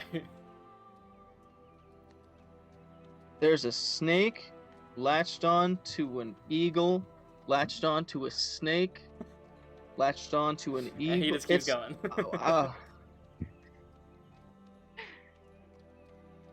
Okay. So 4 of them? Ryujin, you can't hear them. No. Yeah. Oh. I mean, I guess there's a... Nature does what nature has to do. Leave him alone. Like some weird-ass nature-y turf war? I don't know. This is when we need a Nora. Illmaye, remember? Oh, no, wait, it wasn't you. Wingsuit. Oh. We plucked like 4 of those eagles, and then like 4 of those snakes. We have really cool wingsuit boot combos. Snakeskin boot that has flapping wings. Oh yeah. Oh my god. I mean, if you really want those feathers, you can go and see what's going on if you want. And I know I don't for know, a fact this you is can kinda- eat snake. This is pretty random, right? Like, what are the chances that we would see just like a snake latched onto an? Well, I'm back in my eyeballs now. Speaking to Sure. them. I don't know. Something feels weird about this. I don't trust it. I mean, I'm It's good with strange. leaving them alone. Unless you really want those feathers. Because apparently you Wingsuit. want a wingsuit. I do want a wingsuit, but something about this just feels weird. Like I what don't the know. gods do. Something. I can't put my finger on it. It just seems really random, right in the middle of our path. This could have happened anywhere. And a snake, like, I don't know. It seems something's off. Almost like a random god thing. Maybe. I don't know. All right, so I mean, if you guys are I continuing see. to walk through this, like around this time, you'd be like pretty close to these 2 animals, and you can all see them now, just like squirming, and it's unclear if the snake is poisonous. It's definitely just like it's definitely got this eagle by the neck, and the eagle has its talons in the snake, and it looks like they're both bleeding, and they're both weakening, but it's unclear which one's gonna weaken first. Who wants to make a bet? Eagle or snake? Ooh. Can I do a percent? I would say if you Snake look want to see poisonous? which one is closer to death, make a medicine check. And I'll roll constitution checks for both of them and see how they're doing. 30-20. It looks like, I mean, again, it's hard to really tell, but maybe you'd put your money on the snake. Can I Is use it Mage big? Hand? To man, I don't know if I should do this. Should we just leave them? Should we try and split them up? I mean, I literally just made a bet to see which one would die first. Well, Illmaye, okay, who you put your money on? Alright. I'm putting it on the bird. All right, one for eagle, one for bird, or one for eagle, one for snake. One for Yeah. snake. Ryujin. How much you thinking? Listen, I let me go to don't think we should be placing bets on this. This is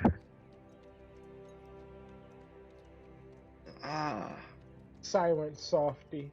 I'm conflicted. All right, And so the you two, child. how much are you putting down on this? I mean, how about, I don't know, like 20 gold? Sure. 20 gold. Oh, okay, you're on. All right, so 20 gold to the winner. We have Quirky in chat, 100 bits on the snake. So I'm gonna roll 2 Constitution checks. The blue die is the snake, and the navy die is the eagle. Whoever rolls higher wins. Could I just disrupt all of this? Just. You can do whatever you want Only before if I I roll lose. these Whole dice. thing. You tell me. Only if I lose. Dude. I'm sorry. I want to use Mage Hand. Don't do it! Yeah, I'm gonna use Mage Hand and have it grab the snake behind the head and try and pull it off the eagle, and then I want to try and actually walk up without getting the shit scratched out of me by some talons and separate them. Go ahead and make an If animal that's at all handling possible. check. Fuck me. Okay. Okay. That's not bad. I rolled a natural 19. Plus 1, so a 20 total. Okay. And with a 20 total, I need you to make a dexterity check for me. Oh, damn. Okay. Just a check. Check is gonna be 16.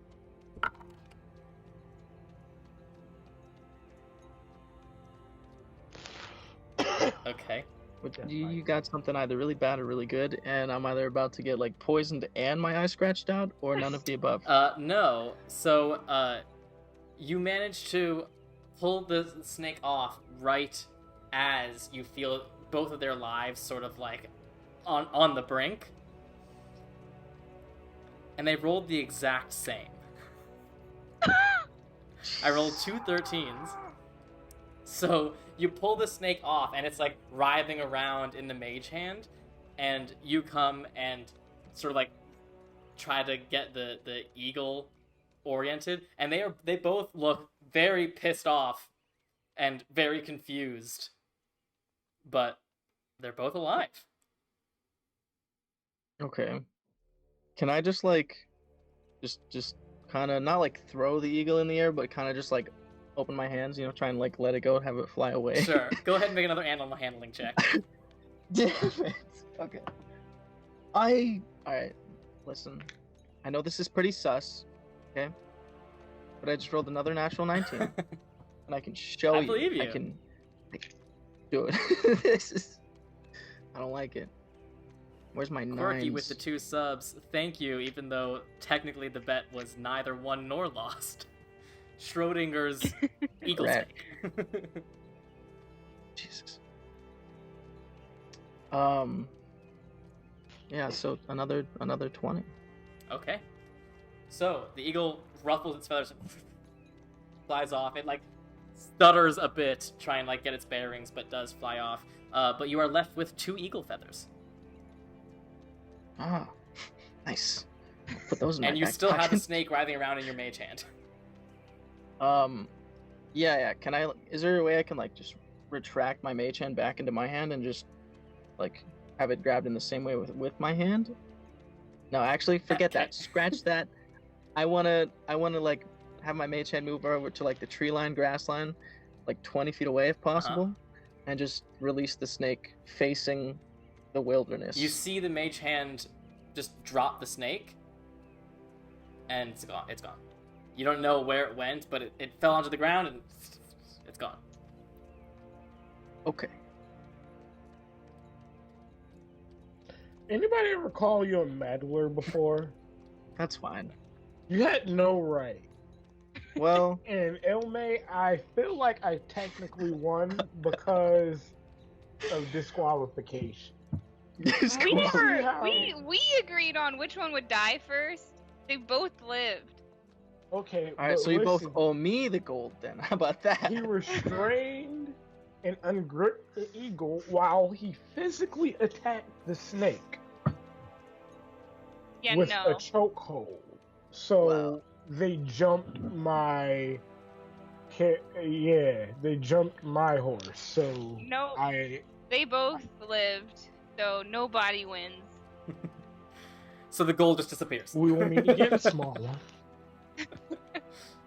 You don't get any extra gold. I don't get any extra gold. Ryujin doesn't get any extra gold. I'm not gonna Days give for- Ryujin anything. That's fine. Alright, so crisis averted. You guys continue along your day. Fairly uneventful. Ryujin, around sunset, around the time that you guys are starting to get pretty tired, starting to feel like you're gonna want to camp for the night, wind hits you in the face, and for a moment, you smell something very familiar. Gosh. You smell sea spray. And you get the sense that you're not that far from the coast. You're probably a half just day's perks me journey right from up. the coast. Alright, well now I'm excited. What you so perky about? I feel it. We're close to the sea. What's so good about that, really? Like, How to be dare- honest, like, sea creatures are really strange looking. Like, Yeah? you are the only thing out the sea that I've seen. You have But- a metal dog. So Forge is a dragon, Dragon. and we find that Dog, very dragon, same offensive. thing. It's got tails and wings. Not wings yet, but Yes, he's a that would be ferocious so beast. cool, actually. If dude. All right, sorry, carry on. Ferocious beast. Who's a ferocious beast? All right, you got me. Some sea creatures are a bit strange. All right, that's fair. All lobsters. Not all. Regular fish. Just eels. Eels are gross. Yeah, eels are pretty gross. You got me. You got me there. Listen, I didn't make them. I just listen. Have you ever seen a dolphin up close? Yes, So adorable. they're weird too. they're like aquatic dogs. Why do I compare everything to dogs? Do they bark? What? Did you have one as a pet? No, I wish. That would have been awesome. But you've met one before. I've seen one. Oh, you can talk to them, right? What kind of names do dolphins have?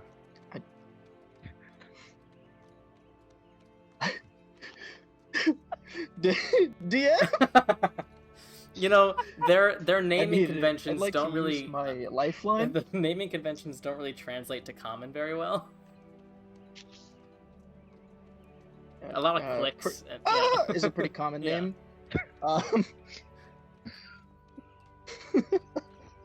Yes. Yeah. Oh, I'm sorry I did that to you.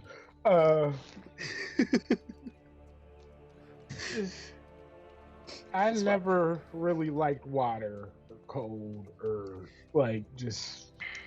Mm-mm. I mean, it's where I grew up. It's probably my favorite place is the sea. Any sea, it doesn't matter. As long as there's salt water and the ocean. It's my favorite place. Love it. So you're scared of coliseums, but the sea. I wouldn't say scared of coliseums. It's more so I just don't want to go back to a particular one. But I love the ocean. I would love to live close to it someday, when if I live that long. Oh, maybe while we're here, we could figure out like who Illmaye's godparent. I mean, I'm you not know, too. Do you like the smell of? Oh no, of I've it? already tried. I've already tried Poseidon. That's a no-go. I remember that. Yeah, I almost drowned trying to figure out that.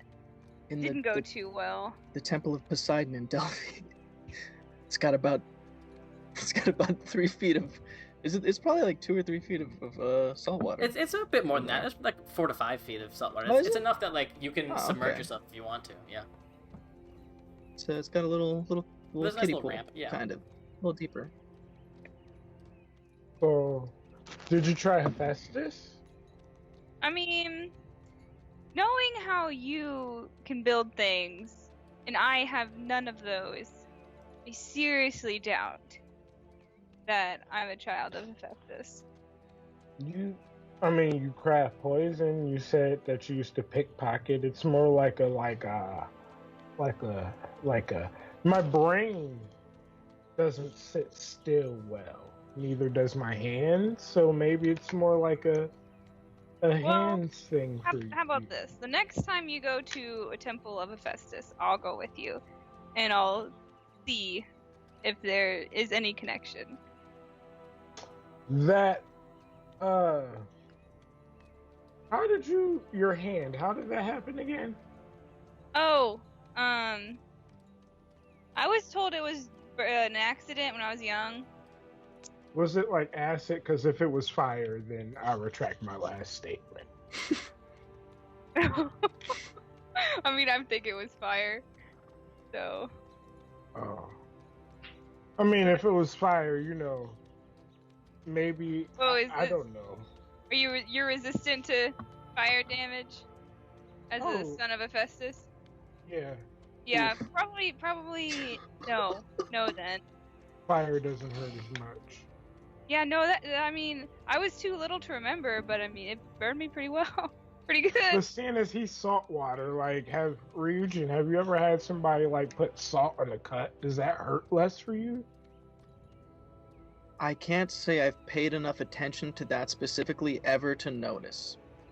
However, if you can't breathe underwater, you're probably not Poseidon, son, daughter of Poseidon.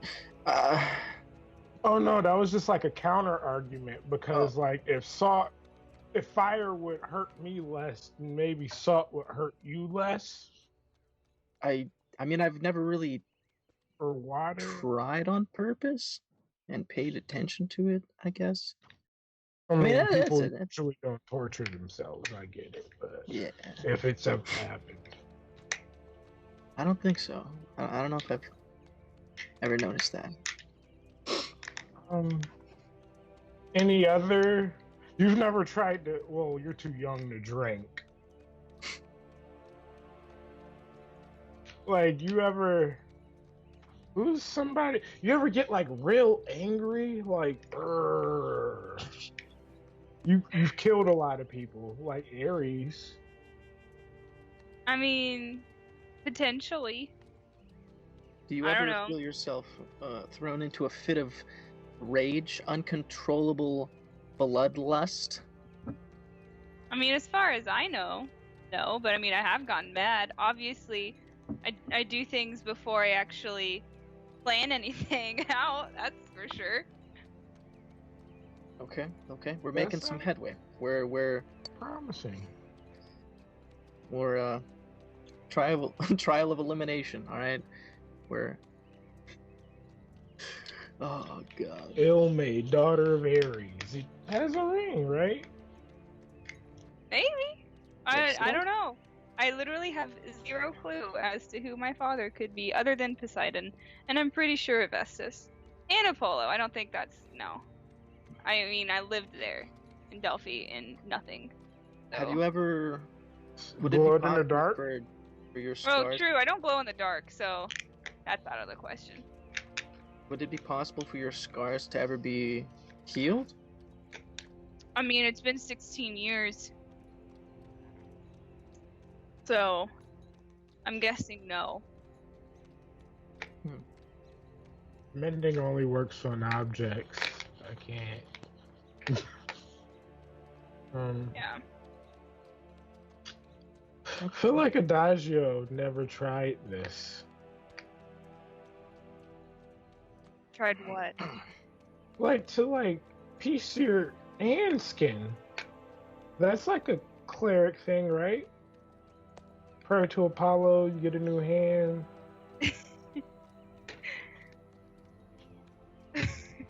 That's exactly how that works. Canon. Okay, when we get back, I'll ask Adagio if he's ever heard of anybody being able to heal scar tissue. I mean, it may not be the most viable option, but it could be something to look into. Never really thought about it. I just was always there. So. All right. So, you guys make camp one final time. You get a sense there's probably only about a half day's travel left before you'll reach the Blood Shore. If there's anything you guys want to discuss in preparation for that or anything like that, or you can just go to sleep.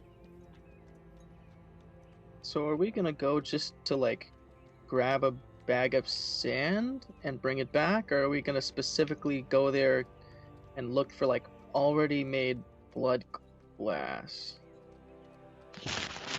I mean, we can get both, because I mean, Bloodglass is like a magic dampening, so we could get some like a powdered Bloodglass, and then also like actual Bloodglass. Make it cube. I don't know if you could just like throw the powdered Bloodglass at something and it like, if it's magical, hurts it. Pocket sand. Can't hurt to have it, right? Yeah. That's fair. Better safe than sorry. Yeah, so figured that's what we would go and get. Okay. Alright, so you guys can take your long rest. You can remove any exhaustion that you may have. You wake up the following morning. Alexios, feel free to choose some spells for the day, whatever you want to do. And for the hell of it, I'll have someone go ahead and roll one more time on the table, but because it's only a half day, I'll give you advantage. Advantage? Yeah. That's fantastic. I rolled an 8, and I ended up with a 12. 12. At the end. Okay. That second one was a 12, yeah. So, you continue your way down this road, only traveling for a few hours. You eat some jerky along the way. You're feeling good. You're feeling well rested. It's a much better night's sleep than the previous night. And you see in the path a single yellow flower that seems to be cutting through the dirt and the mud from the storm a few days ago. Just a single yellow flower seems to be the sole survivor of all of this foot traffic. And it's nice. We keep going. Around midday, you start to see it. The first thing you see is the shadow. It's slightly before noon. And you see the shadow, and you see ahead of you this stone wall. It's much shorter than the walls around Delphi. Stone, maybe 15 feet tall, nothing crazy. But there's something interesting about the wall that's actually more noticeable in the shadow of the wall than the wall itself. Illmaye, make a perception check for me. Ooh, okay.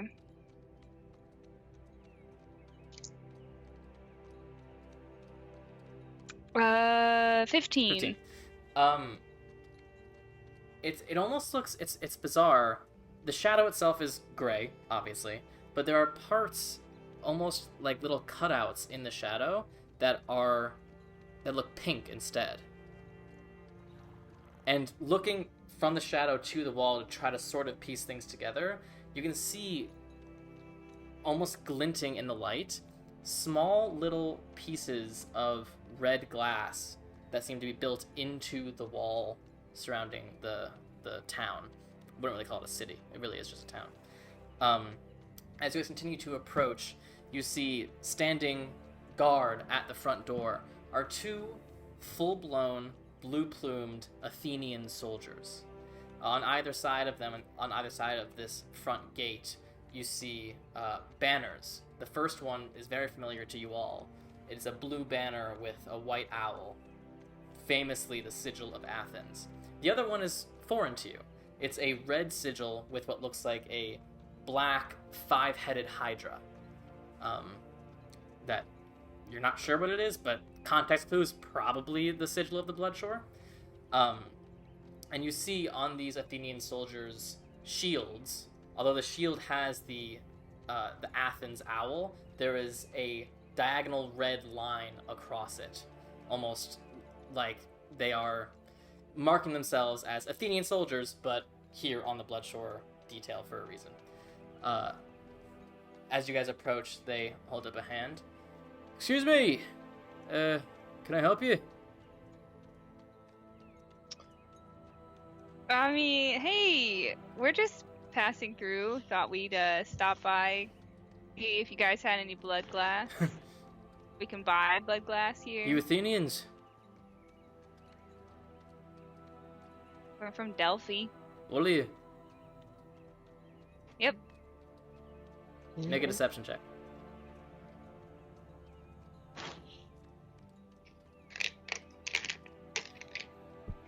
I mean, we're coming from Delphi. We're not lying. You're coming from Delphi. You're not from Delphi. What's with all these I'm from knives Delphi. today? I was being You truthful. are. And then he said all of you, and you Oh. lied. Perhaps I misunderstood the question. I got a 9. Okay. Goes, Okay, that's not bad. this town has a powerful resource that is protected by the Athenian government. We only allow Athenian citizens in. I do apologize. Well, I'm Athenian. I am, Yeah, right? yeah, you are. Okay, well, I'm being truthful here. I am an Athenian citizen. All right. Well, you are more than welcome Can to I come in. please come in? Listen, Okay. I got an We're- 18. What do you mean, okay? You're Perception. just gonna leave us out here? Listen, Hey, Illmaye really wants his Bloodglass. we've She's come gonna do straight anything. from Delphi. All right. I wanna look over at Alexios, kind of whisper in his ear, like, should we tell him about the hands of fate? Should we say it? Here's to Delphi. I mean, Like, Why not? Why not? okay. Listen here, Buster. Whoa! I have you know. Lightning. Listen, we've come straight from Delphi. We are 3 of the members of the Hands of Fate. We're here on a mission to acquire Bloodglass, for the protection of Delphi and other cities throughout the realm. It would be greatly appreciated if you could help us in this endeavor. Go ahead and make a persuasion check with advantage because Anna gave you advantage in chat. Fuck yeah. Okay. Something you're good at. With advantage. Okay. You said persuasion? Okay. That's 22. Sort of looks at all of you and looks to his co-guard and he's like, Thank you, Anna. right, sorry about that. So you'll just want to go in and find the Forge of Theseus. That's where they make the stuff, that's where you can buy the stuff, but I will warn you, it's very expensive and very limited supplies. But absolutely, I do apologize for holding you up, and opens the gates and allows you guys entry into the town. Thank you. Wait, what's your name?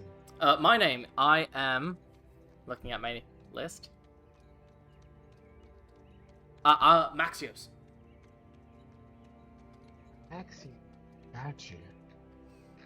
Thanks. Pleasure. Nice meeting you. Alright, so you guys head into this town. You see, first of all, as you enter these gates, you are immediately hit with the smell of the sea. Although you can't actually see it from where you are, it feels like this entire town is almost like in the shape of a horseshoe, and you guys are coming in at like the midpoint of the horseshoe. And you see there are houses and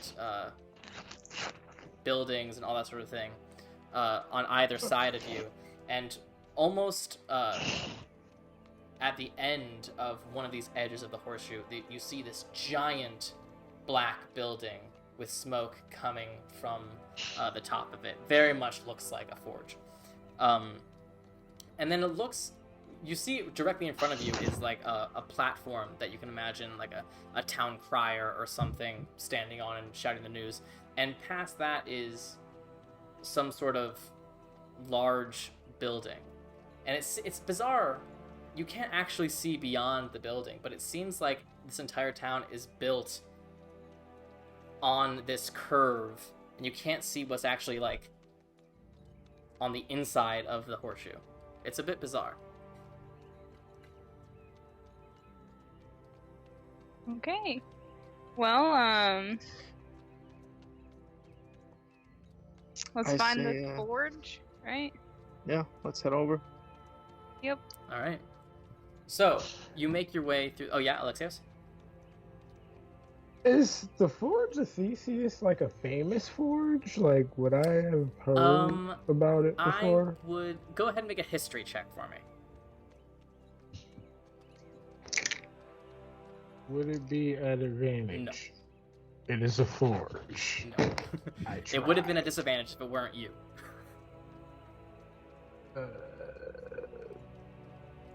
And you said history.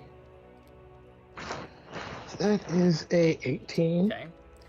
Well, first of all, you know that a lot of things run by Athens are named after whatever the current king of Athens is. So, like, the biggest fort that Athens currently has is called Fort Theseus and is renamed with every new king. So this could be one of those things that it's just like a forge run by the Athenian government, so it is the Forge of Theseus. But you've also, like, you know, you've read a bit about the Bloodshore just because it's such an interesting, unique culture that has a very unique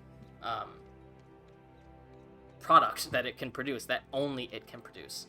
And so you've read about, you know, disturbances in the town and like how Athens wants to keep the Bloodshore safe and they want control, so they have the forge, but then you have the locals who want to run the forge, but the Athenian government has control over the forge. You know, it's one of those sort of local issues, but you've heard about it as, you know, you're not terribly far from the Isle of Ares at this point.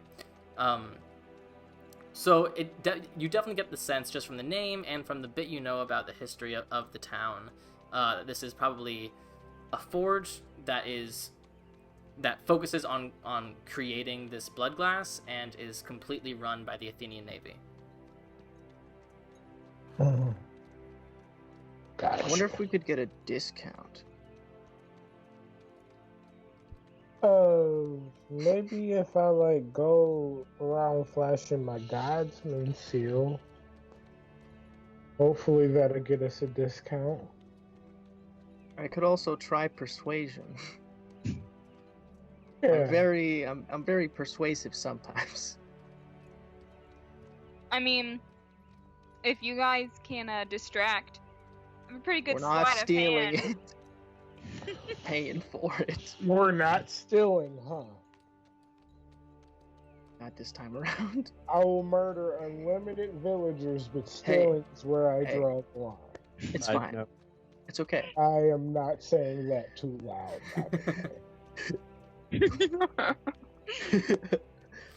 All right, so Did I give Illmaye like 70 platinums or something last time for this? Like, well, damn. Illmaye's definitely got some money, but I don't remember exactly how much. Definitely not 70 platinum. I don't think you guys have 70 platinum combined. How much did I give you? 7? I don't remember. Maybe, I don't know. I remember I giving you think something. You gave me maybe 7. Yeah, something like that. So you guys make your way through the town. It's very easy to like. As does mine. It's very easy to find the way to the forge. It's by far the tallest building in the entire town. And as you pass through the town, you do see there are other sort of like kiosks and marketplace and that sort of thing. You see lots of you smell before you see lots of fish markets and that sort of thing. Also, people selling some tchotchkes. There's lots of little wood carved hydras and that sort of thing. It almost feels like a mascot of the town. And you also, as you pass, you get to see a little bit of what's on the inside of this horseshoe. And you see that the entire town is built on a cliff. And on the shore in the middle of this horseshoe, you see a beautiful sandy beach,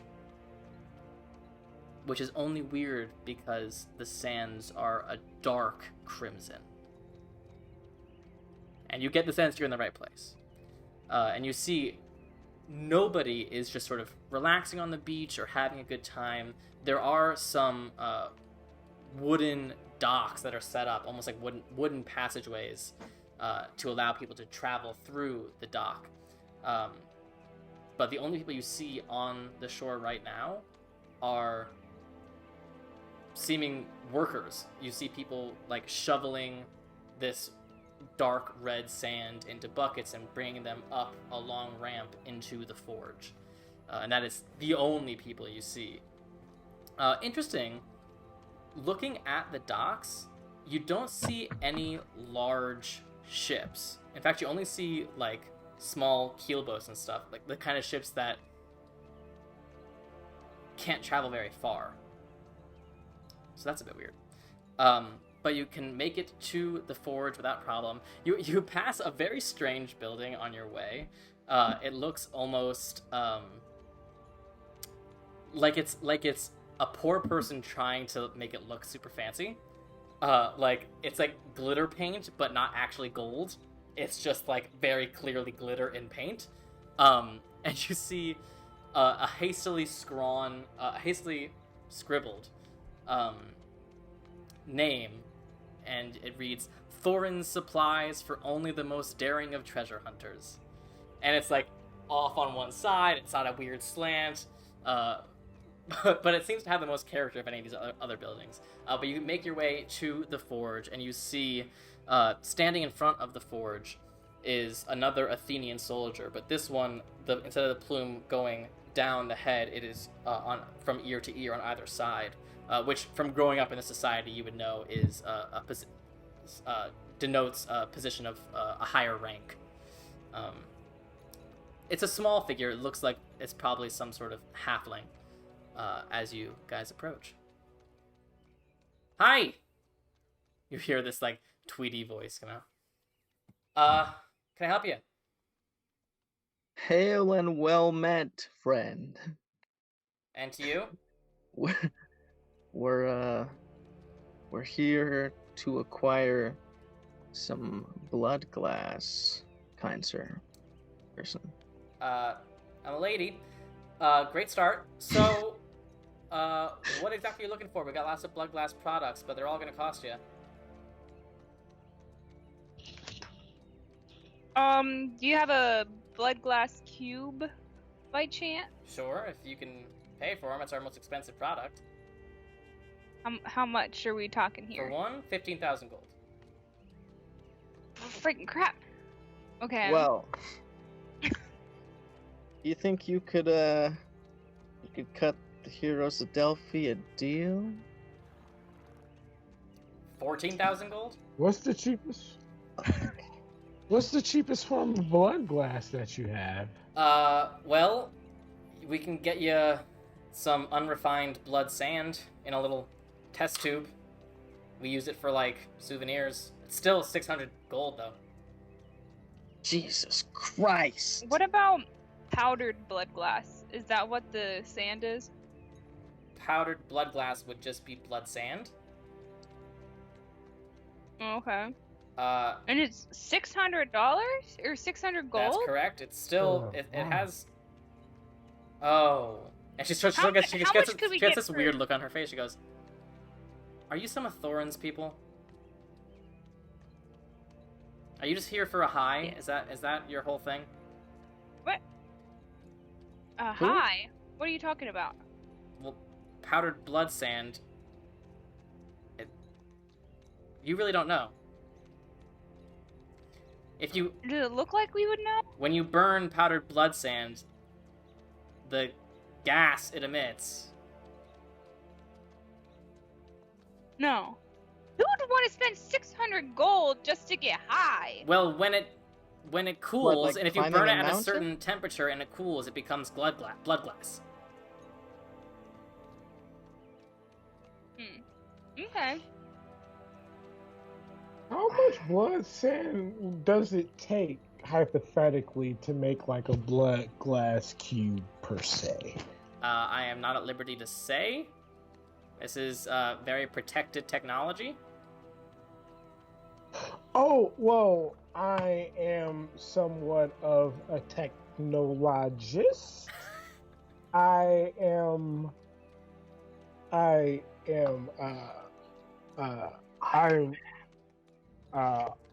artificer. I build things, but it was really an academic question. I mean, I don't mean to. I mean, as you can see, we're hoping to buy some. Well, it takes a lot, but it depends on how much glass you're talking about. That it's a direct relationship. The more sand you use, the more glass you'll make. But if you're interested in buying, just so you understand the full scope of our products here, 600 gold for the bottle of powdered blood sand. Then we've got 5,000 gold for a pair of Bloodglass lenses. That's like a pair of glasses you can wear with Bloodglass. 8,000 gold for a Bloodglass medallion. 10,000 for a large Bloodglass pane, but we usually reserve those for government. And 15,000 for the cube. So you're telling me you can only knock off 1,000 gold for the heroes of Delphi? You understand, even if you had a Different letter from from King Delphi. Theseus himself, I could only drop you like 2,000.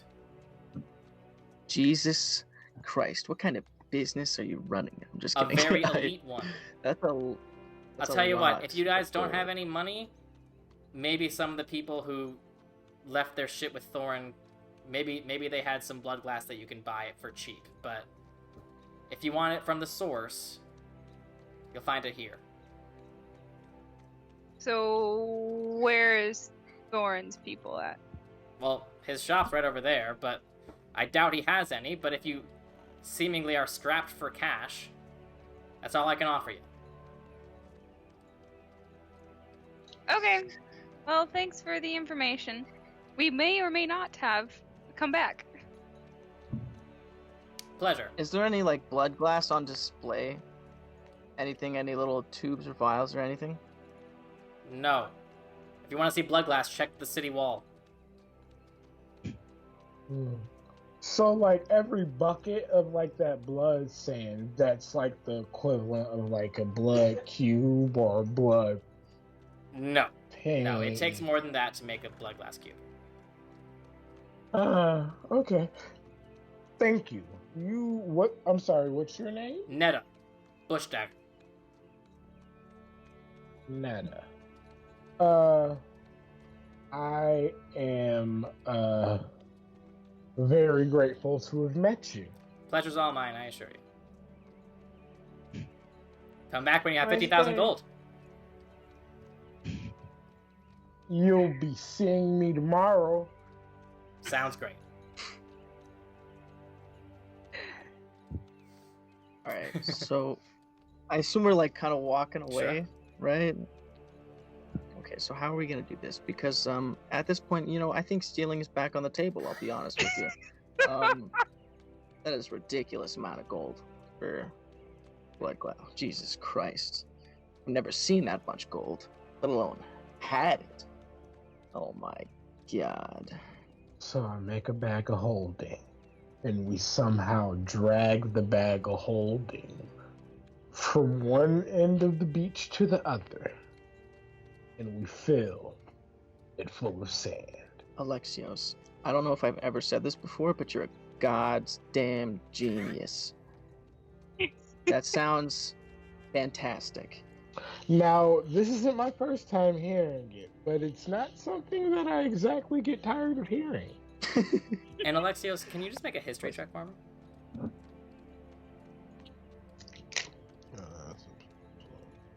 Good dice. Come here. 21. 21. It's a common name. But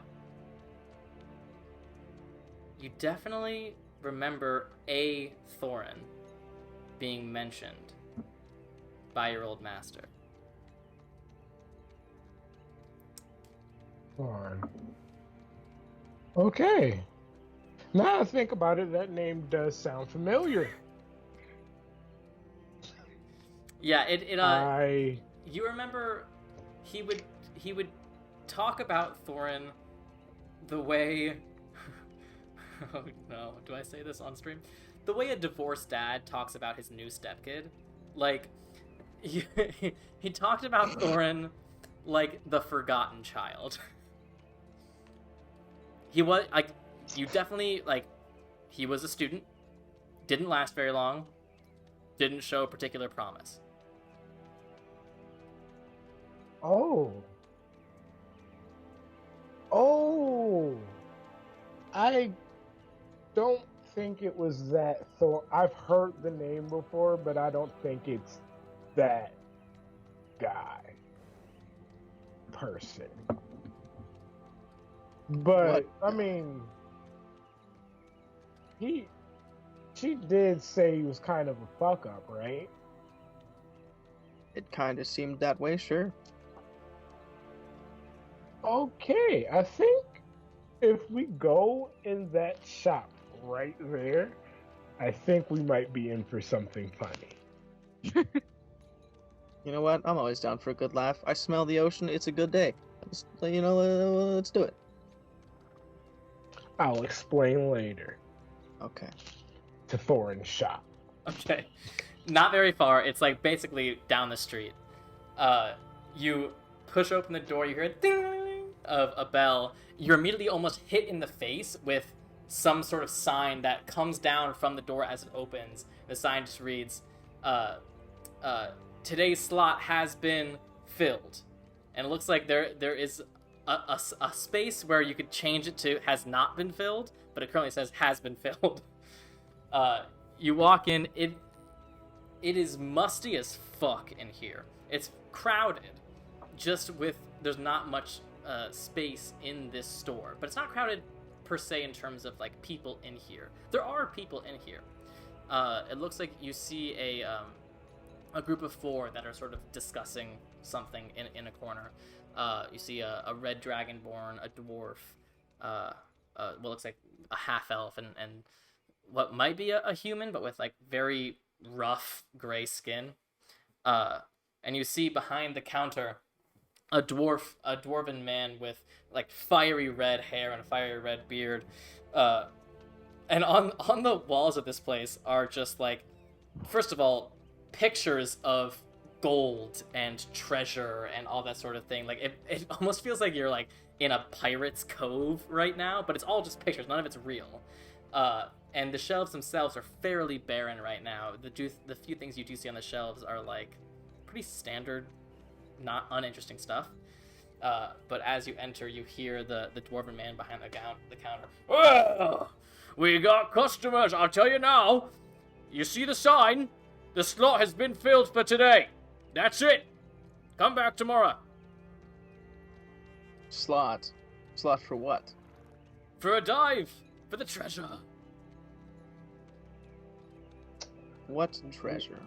These are pictures. At this point, the 4 people in the store sort of look at you and like very quickly just sort of eye you guys up and down. Oh, you guys are new here. Yes. Wow.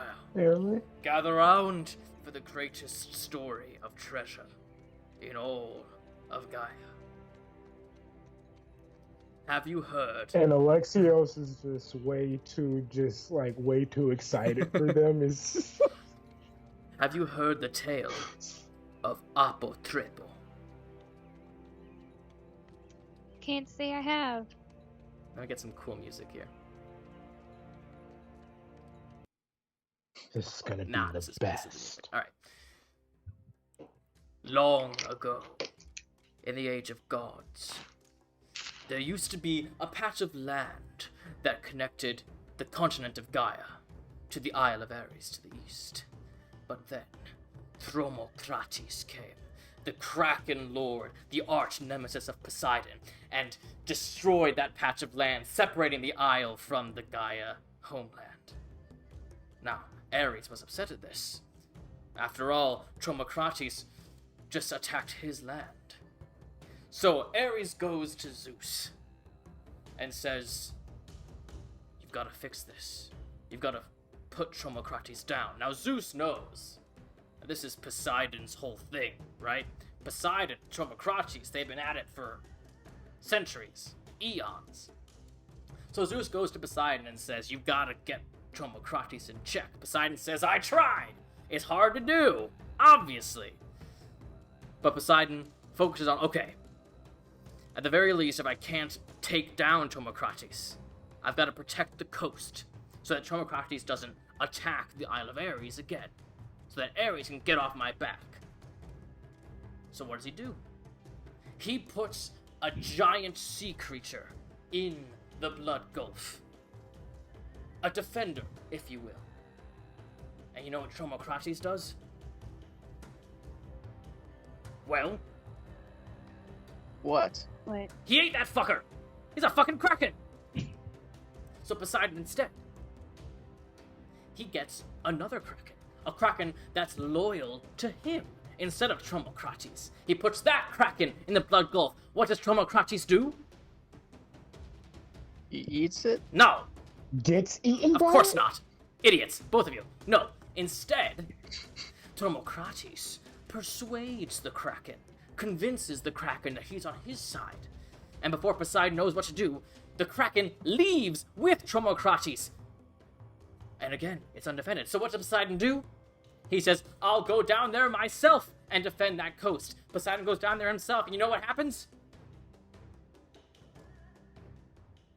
What? What? Well, Poseidon's not anywhere else. Shit goes down all over the ocean. Poseidon's stuck here on the coast. He can't do that. He's a god. He's got places to be. So he goes to Zeus. He says, "Zeus, you gotta help me out here. Tromocrates has been in these oceans longer than even I have. Every creature of the ocean he's familiar with, he knows how to handle, he knows how to solve. Nothing will prevent Tromocrates from going in the Gulf if he wants to go in the Gulf." And Zeus says, "Calm down. I will lend you an animal from the land that's foreign to Tromocrates." And Zeus gave Poseidon a hydra named Apotrepo. Poseidon took this hydra, converted it, mutated it, made it completely underwater ready, so it could live its entire life under the ocean. And he chucked that hydra in the ocean into the Gulf. And he waited.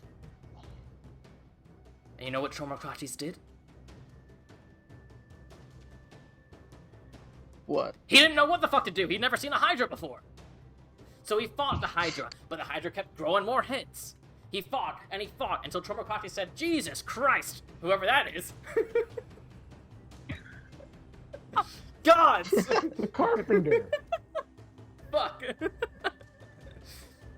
he says, "It's just I not know worth that my guy. time, He's not the worth the carpenter effort." of Victoria. So Tromocrates leaves. He says, "I have far many more worlds to conquer. I don't need this stupid gulf." And so he leaves. And Apotrepo stays and becomes the savior of the Blood Gulf. But that's not where the story ends. Hydras need to eat, after all. Even hydras that live underwater. So what is a hydra to do if he's stuck in one gulf but needs to eat? Hunt in the Gulf. You're goddamn right. But lucky for him, this gulf is on the coast of the Isle of Ares.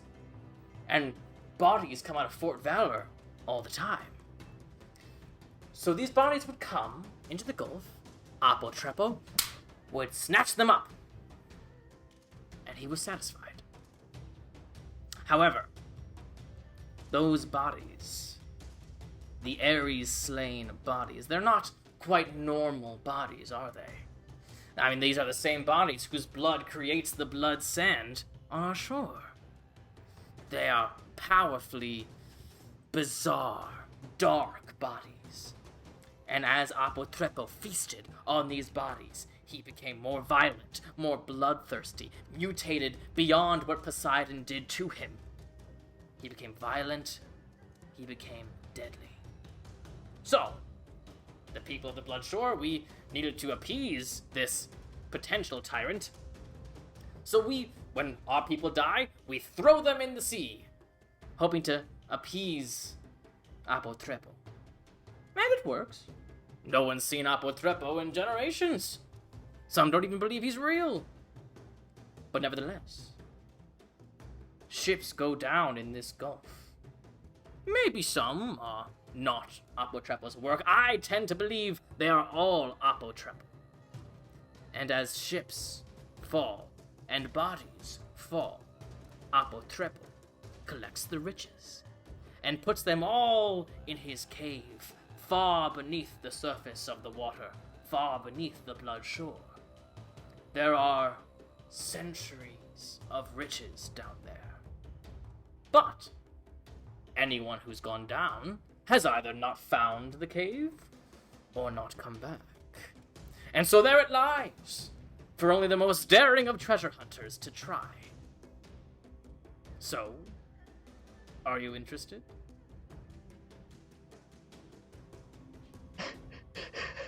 I mean, Oh. sounds pretty cool, but I feel Ryujin like is on the edge of his seat right now. And you see, at this point, the other 4 people in the shop, they're like, you see the half-elf woman come forward. She has this long blonde hair, leather armor, some rapier and a couple of daggers on her side. She goes, all well and good, but even if you do want to try, you'll have to get in line behind us. And I don't expect there to be much treasure when we're done. Have you done this before? No, but we have a new strategy that no one's ever tried, and I think it might be successful. Oh yeah? Well, how many people can you take in one trip? Oh, we work amongst ourselves. We sort of do this for a living. Perhaps you've heard of us. They call us the Victors. Nope. Doesn't ring a bell. Ah, Must not be that popular. you see it hurts her a bit, but she's like, well, you know the saying, to the victors go the spoils. That's our whole thing. We go around collecting treasures from around the world. And this one, it's a doozy. So what let me. I'm sorry? You're gonna try and take treasure from a water-breathing Hydra. Well, we are going to succeed. We have a plan. You are newcomers who will have to get our leftovers. Get whatever we can't fit in our bags. And who's to say we're even going after this treasure? Well, it's no mind to me. No mind to us. After all, there's nothing left to find after we're done.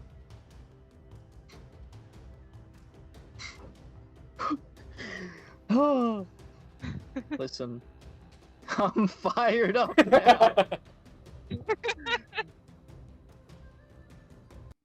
What? So, you said that you'd work alone, but what's the harm in adding 3 more? Well, Have you heard of the Hands of Fate? word gets around. Word gets Well, around. I guess we're a little more famous than you are if we haven't heard of you. Look, I'm sure you would be know what we've done. much help. But that's another 3 people we need to split our treasures with, and 4 is already more than enough. Yeah, but How if do you even know this been is down actually there for centuries, there's accurate? probably way more than what you can even fathom. Make a persuasion check. Just... Okay, cool. Who's to say the Hydra's not still down there, guarding it? Oh, it certainly is. Only a fool would say it doesn't exist. And you must have a pretty clean-cut strategy if you Freak think crap! you I'm can on so bad. avoid that. 9. We do have quite a strategy, but unfortunately it's a trade secret. But don't worry, we're not even going to do it for another several weeks. We need to prepare. It's a long strategy, so... Is it? It is. It might take some time, but I assure you the results will be exactly what we would desire. You're waiting weeks to go in there? No. Well, our journey starts today. It won't complete for several weeks.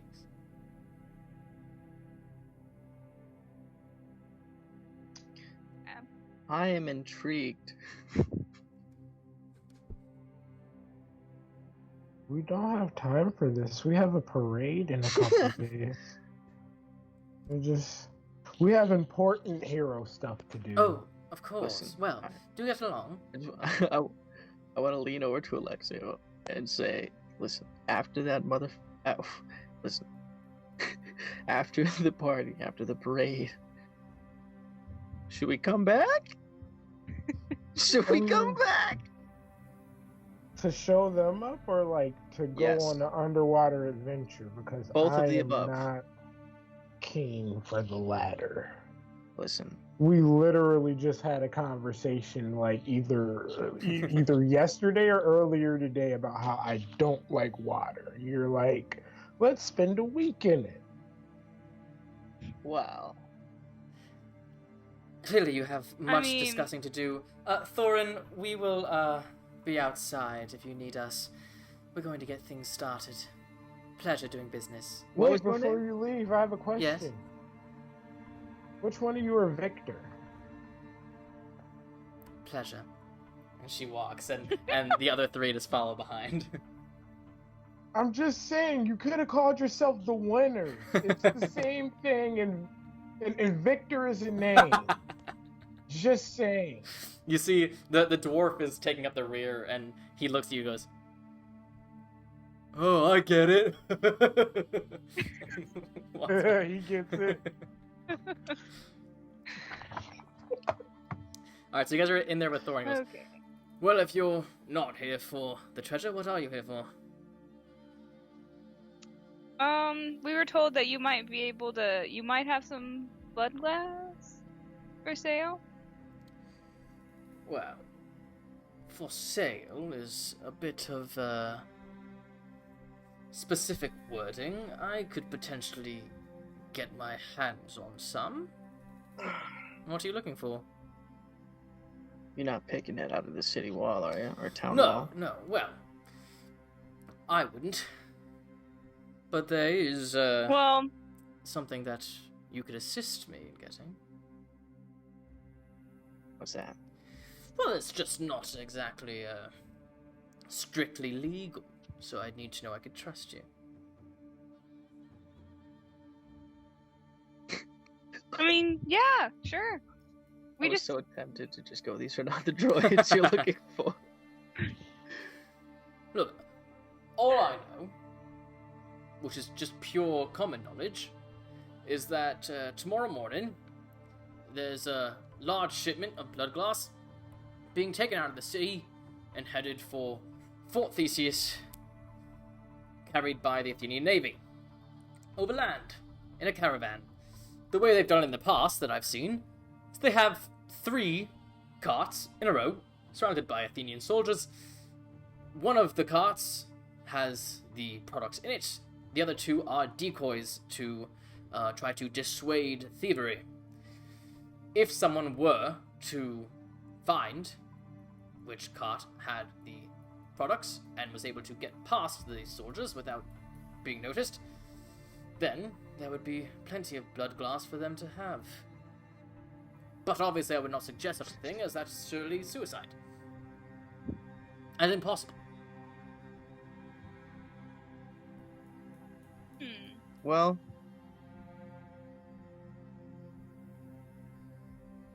what's the route? I I'm mean, not going to be stealing anything. I can help you plan a steal, but like, I'm clunky as shit.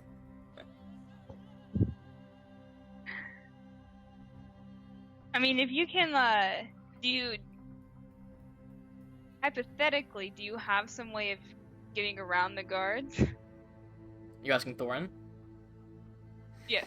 Well, that's certainly not my speciality, unfortunately. I sort of make things and sell things and send treasure hunters to their doom. But that's really all I do. Okay. What How kind of about thing? getting is there like the shore, is it like protected from just anybody going down there to grab some of that sand? Yes, it is. How Figured. protected? Well, there's only one way. Well, there's two ways out into the city. There's the way through the forge itself, then through the central gateway that you might have seen on your way into town. And then, of course, you can come in from the sea. And that sea's dangerous, yeah? Well, I would say so, yes. Even the shallow parts? It's not shallow really anywhere besides the shore. That's fair. Okay, so you said tomorrow morning with these caravans? That is the word on the street, at least. And I will say And that, do you have any... from what I know, they tend to prepare their travels from around the back of the forge, and then make their way through town, out the city gates, and onto the streets. Always in formation. And you wouldn't happen to already have on hand which caravan will have the Bloodglass? No, certainly not. I'm not in the loop, as they say. But there's only 3. How hard could it be? Okay. Okay, well, thanks for the information. Pleasure. Do you know if they would be in chests or just loose inside It the is a wagons? standard procedure to have them in boxes when they are shipped. And the false wagons might have empty boxes. I would assume so.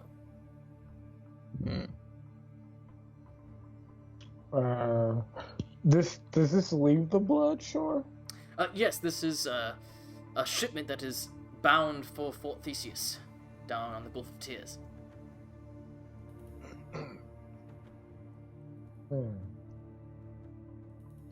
And you said you made things.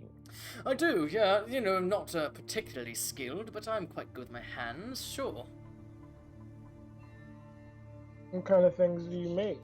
Well, I do a bit of alchemy. I also am quite good with magic items, especially, I am quite good at making items that allow people to better face a hydra, or at very least survive underwater for a bit longer. Like what? Caps that allow you to breathe underwater, candles that will burn underwater, that sort of thing, potions that will allow you to breathe underwater. But what about the Hydra defense specifically? Well, that's really up to the adventurers, isn't it? But everything you just said would better prepare you to be underwater, but not to survive a Hydra underwater. Well, who's to say the Hydra even exists?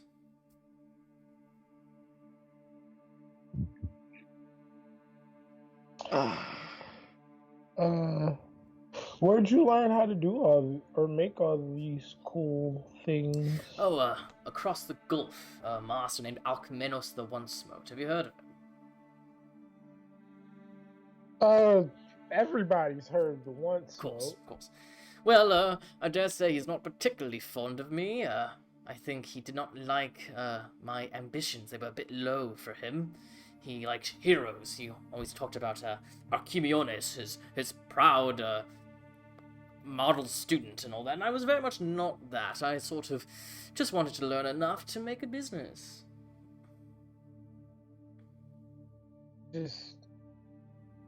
I mean, the man builds huge autonomous robots. You were aiming a bit low, if we're being honest. But I mean, I didn't mean that in a mean way though. It was more like, you're a cool guy. Reach for the stars. Have more ambition. Don't waste a fucking legend's time. I didn't mean that.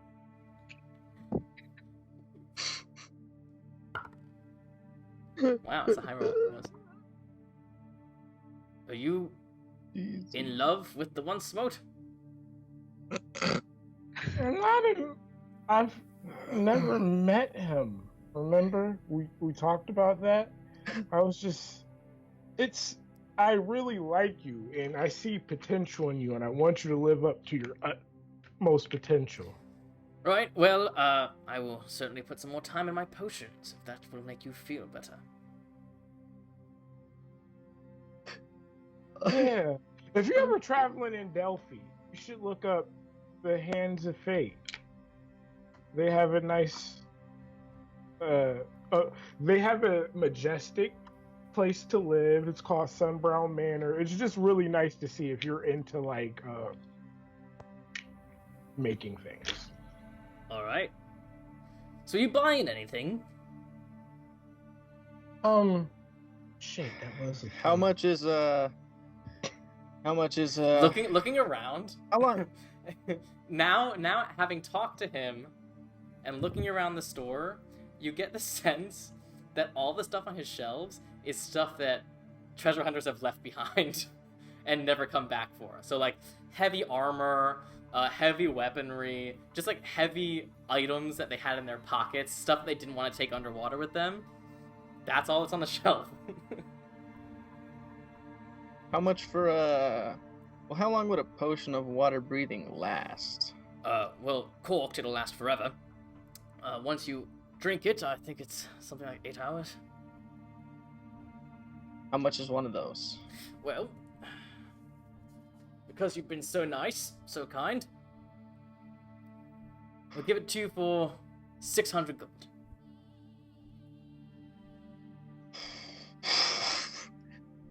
And the candle? Oh, I unfortunately I can't make another candle today. That other group has already bought my one. But if you come back tomorrow, I can make one. We'll see. Take care. I'm gonna walk Can out. I set my seal on the table? Try and help him out? Get a better price? Make a persuasion check. It wasn't for me. Oh, yeah, I can. You can breathe. Shit. The Ryujin's made for this. So that's a really big 8. He goes, "You understand I'm a man of business. Perhaps if I had some sort of guarantee that if you were to by chance run into said caravan of Bloodglass, and you didn't necessarily need all of the things you find, if you could bring some of the extras here, just for me to examine, then I could certainly give you a deal on these potions." Examine the gases? No, I have no desire for that. It's not exactly a pleasant experience. Okay. Yeah, I don't know how any of that works. Yes, you see, theory. The properties of blood sand that make it anti-magic is the sand is coated with blood from victims of Fort Valor, which is Ares' domain, if you will. And Ares famously is not a particular fan of the arcane. So those who die rather violently in his service and are dumped into the Gulf create this blood sand, but their energy exists in their blood. So that high that you experience from inhaling the fumes is a high indeed. But it's also a hallucinogen, if you will, and not a particularly pleasant one. You will certainly see the last moments of their lives. Wow. So if you're into that, that's fine. Okay. But I'm more interested in the product itself. Ah. Okay. Well, you might be seeing us sometime tomorrow then. Sounds perfect. And do tell me if you run into that caravan. We'll keep you in mind. do you know what that group was talking about? The people in here before us. You know where they might be. I can't say for sure. There's several taverns they might go up at, but they are a bit of a bizarre bunch. They have a very bizarre plan. It involves nets. It's never heard of anything like it before. Are they gonna You net have a the net Hydra? region? Yeah, I do. Are they gonna net the Hydra? What the? Oh no, I What are don't they gonna do with believe their the nets? Hydra. I think they're trying to coerce the Hydra away from the cave, perhaps? Netting food or something? I don't really know, but they seem confident about it at least. They're gonna die. Oh, most certainly. But I'll get my gold, so that's all that really matters. Understandable. There you go. All right. Well, I mean, I'm good to go. Yeah, let's go find an inn, a tavern. Alrighty. So, go ahead and make an investigation check for me. Am I doing this? Sure. Yes. You have good investigation. I do. We're gonna roll a nat 1, so big whopping 7. 7. Oh. Yeah, I mean, looking around this neighborhood, it seems like the neighborhood around the forge, besides this bizarre store, is fairly upper class, if you will. As upper class as it can be in this sort of podunk sailor town. But you make your way sort of to the other side of the horseshoe, and the difference in architecture is very noticeable. It's much more lively here, much more ramshackle here. You do actually end up seeing 2 different taverns. They both sort of look like divey places. One is called the Sea-Legged Wench, and the other is the Drowned Hag. Okay, which one? The wench or the hag? Wench. Wench it is. Alright, you guys head into the Wench. I'm gonna roll a d6. If it's even, then the party's there. If it's odd, the party's in the other one. You walk in, and you see the victors sitting at a table in the corner. Most of the other tables are occupied by sailors or workers. It smells like the sea in here. If anyone watched the Justice League Snyder's Cut, it's like that bar that Aquaman brings the fishermen into. Hell yeah. Yeah, it's like very, very seaman in here. So you guys walk in. What would you guys like to do? Hey, it's the Stevens. What's up? All 4 look up, and you see the half of like, Who? oh, Jesus. What do they call themselves The again? victors. To the victors go the The winners. Roberts. They're the The Roberts region. The robbers? Hey, it's funny running into you guys here. Extremely funny. Can I help you? Well, I mean, we just needed a place to stay, and I guess we chose a good one if you guys are here too. Indeed. Are you going to get in our way? Well, that depends how you see things. What is considered your way? If you bother us at all, or even annoy us. Well, We want What's to be annoying? friends. Hey, we offered to help you guys. Yes, of course, and kudos for that. We don't really need help. We are very confident in our abilities. But if you need help with something, we are more than happy to help. must have a vast amount of netting. What you're cooking up. At this point, you see the dragon monster look over, and the half-elf sort of puts her hand up and goes, "I'm sorry, what did you say?" You heard me. You must have a large amount of net.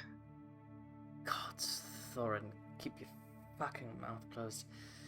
Yes, we do have lots of net. You really think it'll work? Listen, I don't intend to get in your way. I'm a man of the sea. I love the sea. It's my favorite thing. And I don't want to see a decent group of adventurers, much like ourselves, die a horrible death because they've concocted a plan to lure away an ancient being with food in nets. I may not have all the details, but does that about sum it up? You're not incorrect. But I believe even you would agree that fighting an ancient hydra with 4 of us, even 7 of us, probably not a good idea. No, I agree with that. So much better to keep it out of the equation. Get our gold, get out of there. Are you sure it'll work? I mean, I doubt this thing is stupid. And what do you suggest? Maybe, I don't know. You could always just try your luck somewhere else and not die.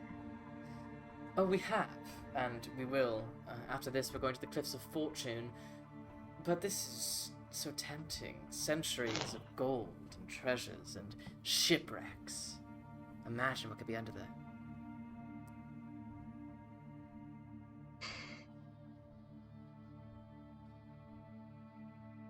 Listen, I can't stop you.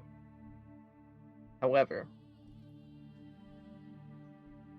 there's a possibility we could help you. And how? Now, that being said... shit. Should I do it? Should I... Eye patch. Yeah, okay. I'll just lift up the eye patch. I'm not gonna say anything. She just stares at it for a bit. You hear the dwarf go, "I don't get it. What's going on?" And she goes, "Shut up." Alright, you have piqued my interest.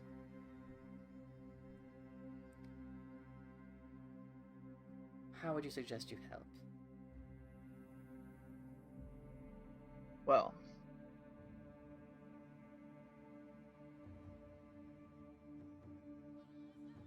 so was I correct with the initial summary? Is that We will be laying nets out for several weeks, collecting bodies that would normally go to Apo Trepo's mouth, and make sure they don't. When he gets hungry enough, your plan is? we will simply move the nets far from the coast, hope that Apo Trepo follows, and dive down to the cave. How long would the dive take? Not terribly long, I don't believe. All the stories say the cave is underneath the Blood Shore, just at the bottom of the ocean.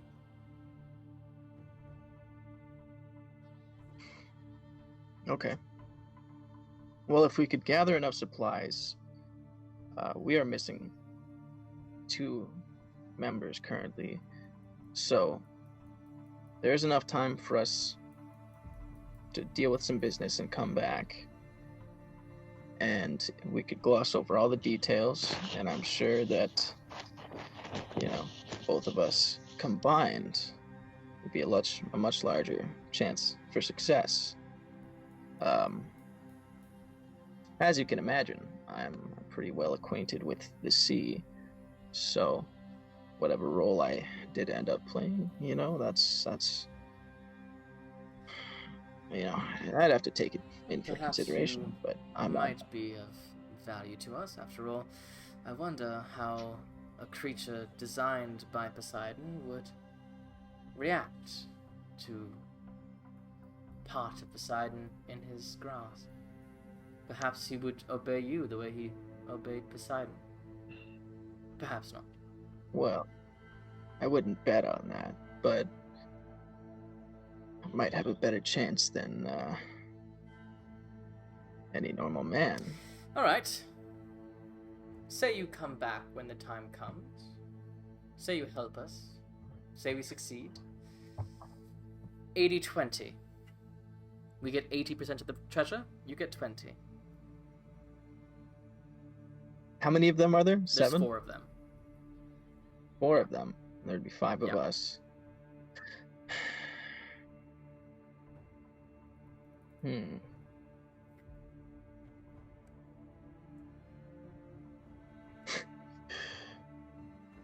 $50-50. Or I swim down there myself and persuade the Hydra to stay. She actually laughs at that. She goes, "You're more than Yeah. welcome to. I can go down to 75.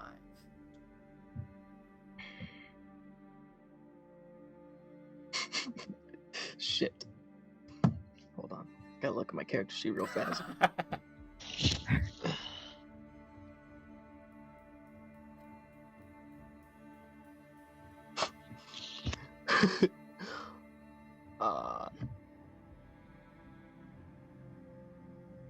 Is this... Oh, sorry. Alexios? Oh no, I was just thinking, like I was Okay. like I was waiting for you guys to finish. Ryujin? My question is this thing particularly fond of its treasure? Is it like a dragon with its hoard, or does it not really Well, care? they often say, dragons are to the sky, as krakens are to the sea, as hydras are to the land. So I would say yes, it's quite fond of its treasure.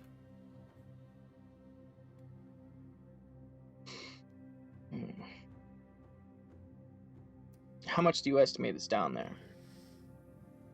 Well, as it began several hundred years ago, greater than any dragon's hoard you've ever seen. Well, then I'm sure there's enough down there for everybody. Of course. And you can have 25% of it. We can smooth over the details when we get back. Sure. Okay. She reaches out a hand. I'm Caroline. I'll shake it. Say, Ryujin. Let me introduce my friends. She points to the red dragonborn. This is Ani. She is our hunter, natural specialist. She points to the dwarf. Polar. He is quite fierce in battle with that axe of his. She points to what you see now, what you thought was originally a human with weird skin. You see it's definitely not human, though you have never seen a creature like it before. It looks like its skin is made of gravel or granite. She goes, and this is Stoneblood. He's, well, he likes having fun with his spells. And you are?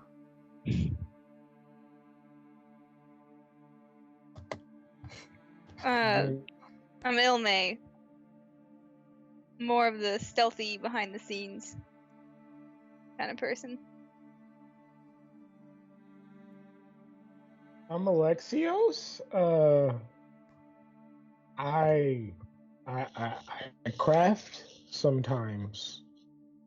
Well, I'm pretty handy in a fight too. I sure hope so. And you, Demigod, what do you do? What do I do?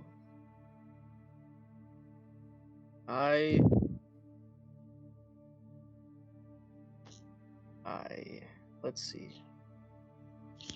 It's a good question.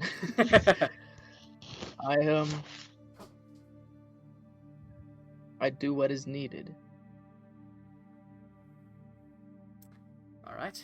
I'll be real vague with it until I come up with a better answer. Well, you know where to find us. Hope to see you later. Very well. She goes back to her drink. So, if you guys want to get rooms here, they will be... Where's my chart? They are not terribly expensive. It'd be like 2 silver a night for 3 rooms. Okay. Separate? Yeah, unless you want them to be together. I mean, yeah, do you guys want to be in one? Do y'all trust the Edwards? I mean, I'm not against it. I mean, probably be safer. Well, let's I mean- just do the one. We'll be All right. fine. 1 room that's gonna be like 7 copper. I Nothing. got this. Anything you guys want to discuss before bed? Is there one bed in the room? There's a bed in the room. All right, listen. We're gonna figure this out like civilized adults. Rock, paper, scissors. What are we rock paper scissors Who's for? getting the bed? It's obviously the little one. We're gonna give Illmaye the bed. I'm not complaining there. Fine, I guess. Always with the chivalry, Alexios, huh? Making me feel bad. Fuck it. Sure, it's fine. It wasn't chivalry. She's 12. It's just right. Hey. Oh man, now she's regretting it. That's Are okay. we gonna knock off the caravan? Yeah, I wanted to discuss that a little bit. I could do some reconnaissance and go out, see what they're doing real quick. Or you can send Kai, right? Yeah, I was He's gonna say, I invisible. also have Kai. Yeah, he's Yeah. a perfect little stealthy man. Little stealthy How dude. long does Kai's invisibility You last? can also ask the That is a good Franklins. question. Let me check.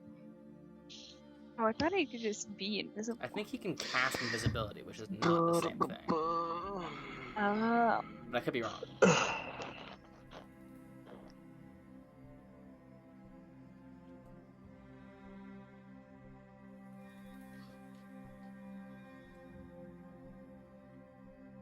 Hold on. We've had mystery. We've had adventure. Now, heist. Magically Stage turns push. invisible until it attacks or until its concentration ends. As if concentrating on a spell, it says. Any equipment with the imp But it doesn't list or a any duration. equipment the imp wears or carries is invisible with it. No, it just says until concentration Okay, ends. great. Yeah, he can be invisible for as long as he fucking wants. Cool. Nice. So,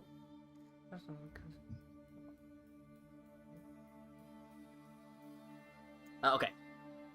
So you send Kai. What directions do you give him?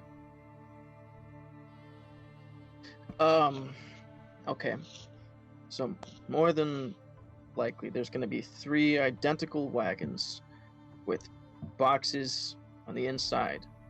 So what I need from you is to try and see which wagon has Bloodglass inside the boxes on the inside. And I don't know, maybe mark it somehow, just barely noticeable, so we can spot it from a distance and discern it from the other 2. You notice, as you're talking to Kai, that he is flickering in and out of existence. What? Kai, you okay? I don't know. I think, yeah, I'm fine. Yeah. It's like he's glitching. Why are you... What the hell? Oh, it's gotta be the blood Is glass. it a blood glass thing? This entire Oh, town is soaked in Bloodglass. Okay. Would it be easier to just tail it for a little ways after it leaves the town and Oh, I spot can it? do it. I can do it. I'm fine. I mean, I don't want you to like poof out of existence or anything. He's like, he's fine, but he is not fine. Okay. Well, just try. If you think it's gonna go bad, just come back right away. don't let yourself be seen. Got it. You're not Oh, sure if he God. went invisible or if he's gone. I guess we'll find out. Anything else you guys want to do? Where'd you meet Kai? Like, is he a... Love that guy. I didn't meet Kai. I created Kai. So, you knew he would act like that when you made him? I didn't know, per se. Is he like a mystical caseworker? No, he's my, I think... I feel like I should do an intelligence check for this to see if Go make an Ryujin would Arcana even check. know Make an if Arcana check if you understand exactly Okay, what okay. you did. Okay. 11. You know that you put a bunch of stuff in a fire, and out he came. I tossed some ingredients in a fire, and he was born from the flames. And can you, Ryujin, can you give me with Kai's perception? Can you give me a perception check with disadvantage? With disadvantage. Because he is popping in and out of existence as he's trying to look. You said perception? Okay. And if that's not a skill... Then it's just wisdom. Okay. At disadvantage? Okay, first one's not bad. First one is 14, second one is 16. No, that's 15, sorry. That's not fantastic, but... Yeah, it's only +1, so... So 15 total? Yeah. No, The 14 total. Shit, what was it? Gotcha. Yes. Okay. So he's gone for a while. He reappears maybe about an hour later. And he gives you his report, and it's almost like when you're on the phone with someone and they have a bad connection. Like, he's cutting in and out, but he just keeps talking, seeming like unaware that he's cutting out. So go ahead and just make an intelligence check for me to see how much you get. Oh, no. I'll say all three of you can, because you're all three in the room listening. Okay. Oh, shit. Okay, well, I got an 11. Okay. So... I got a 14. Alexios? I'm on mute, I'm sorry. 19. Okay. Oh, So, Alexios, you sort of figure it out the quickest. Illmaye, you're not terribly behind. Ryujin, you're like, bro, you gotta stop when you're not here. But basically, I have no idea what you're saying. basically, you understand what he said. It looks like there are about a dozen soldiers who are working on the caravan right now.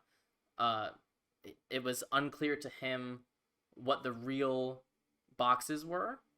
The three carts all looked exactly the same, but he did note that one soldier looked different from the others. One of them wasn't wearing armor, was wearing these like blue robes, and got into one of the carts as they were like piling boxes. But that's all he knows. Wait, which cart? Did you mark it? Did he... The weird cart? Did you mark it? What he said was, because it's still a while before they're actually gonna move, they weren't in a line yet. Oh, okay. But one of them has somebody in it. Do you remember which one it is off the top of your head? Like, if you were to go back right now, could you, Yes. I don't know, like mark it somehow so we can just discern that that's the one that the person went into? I can scratch it. Don't forget where you put it. Don't be silly. You wait like another 30 minutes, he comes back. I scratched the top, like where the flappy cover is. I made a little X. Scratch. Okay. Is it pretty noticeable? I think. I mean, from the sky. Okay. Alright. And he's gone. Alright. Anything else you guys want to do before bed? Should we have some kind of plan on how to get this Bloodglass from like right underneath like a dozen guards? Listen, I know we said we weren't gonna murder any more guards. However,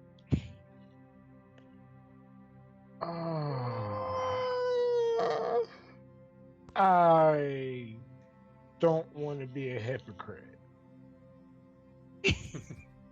We can't just murder guards. There Well, what happens if to we be... did Non-lethal? okay. yeah, there you go. That's what I was trying to think of. Non-lethal damage. Knock them out.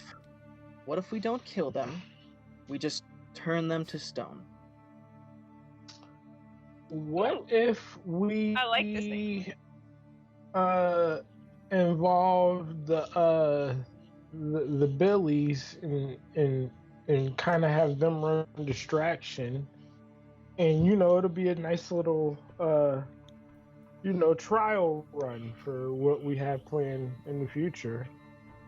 We get some treasure with them. We split it 50-50, kind of like a show, and it's like a showcase of what they can do. Like a show of good faith, kind of? Test their abilities? Yeah. I mean, with us three, it's 7 of them. It's quite a bit 4 of... of them. Or 7 of us, I'm sorry. 7 of us. We could just... I mean... If we can find a way to subdue the guards, I have no problem with that. The only big problem we're gonna have is... I mean... I guess the robe guy. I mean, Well, we don't know anything I about liked him. Ryujin's idea of using the Medusa head. We haven't used it yet. And because they're technically not dead. They can They be could- They brought just have back. to be greater Petrified, restorations yes. back to life. Yes. Yes. Or a So- scroll so- of unpetrification. That's not a thing. No, it's a The No. only It's two a things scroll of- can fix petrification from Medusa: greater restoration or wish. Okay. Well, I mean, it's fine. We'll just Yeah, they'll have statues that'll work. for the forge, decorations outside, to deter any technically- further robberies. It's fine. It's okay. Yeah, and they technically can be brought back. Wait, what if we fed them to the Hydra? Do you think you would still, you think it'd work? Just drop them in, see what happens? I mean, how would we get them there?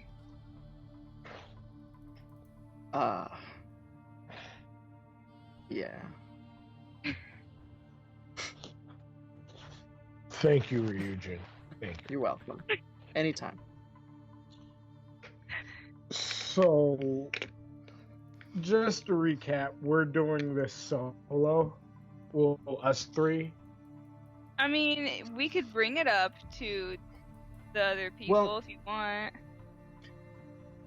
Because if the Medusa head is a serious idea, I'm thinking either we can pop it out at the beginning and try to get more people, and we're still going to have to deal with the robe guy, or we can try and pop it out on the robe guy, knock him out the way, and then try to handle the rest of everybody else.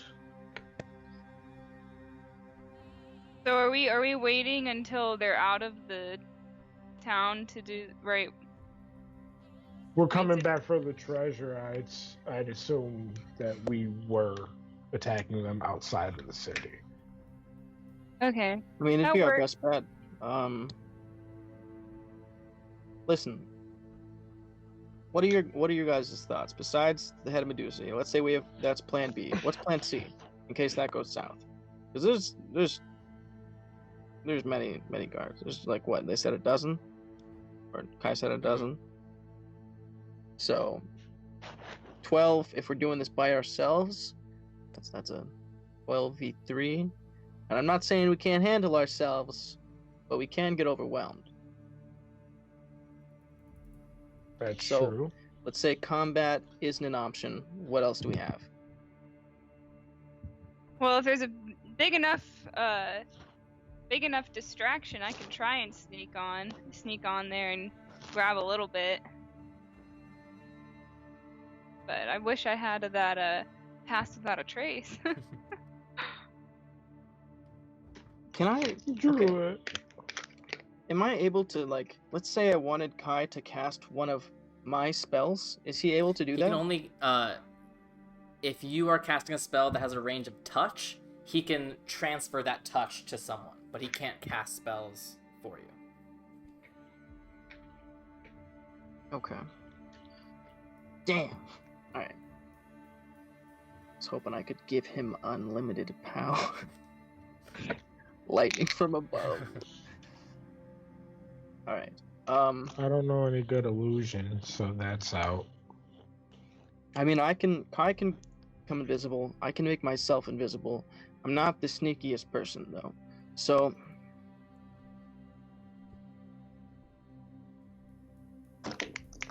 Damn. Okay.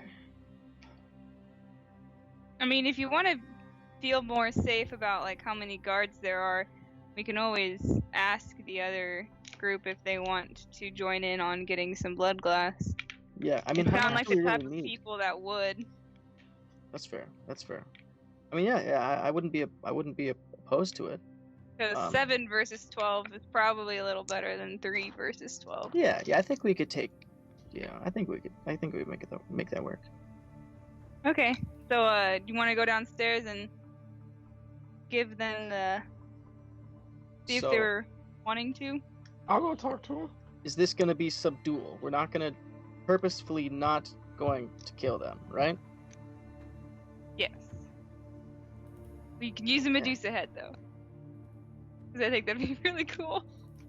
Only Well, kind of sort if- of murder is allowed. If they're gonna be involved, I'm not sure I want to play that card. That's pretty rare. You know. They are treasure hunters. Maybe. Yeah. True. Yeah, maybe not then. Man, I really wanted you to use it. I wanted to use it as well, but I could always just beat them up with my fists or poke them with my trident, giant fork. Fuck it. Yeah, I mean we have better chances 7 with 7 than we do with 3, because we don't know how many we could get with the Medusa head. So probably best As not long to as show that. We disguise ourselves. Have a disguise kit. Oh my god, what if we We Let's can't see, get and I'm like proficient bandit with- clothes. Oh my goodness. I mean, we would definitely disguise ourselves for sure, hiding our faces and everything. Like if we get caught doing this and word gets back to Delphi, Odella is going to fuck us She's up. like, what did I okay? just tell you guys to do? Just, we can try and keep the murder to a minimum.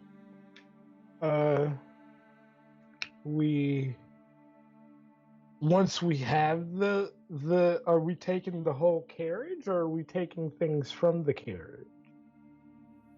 Probably best just to take things from the carriage. Okay.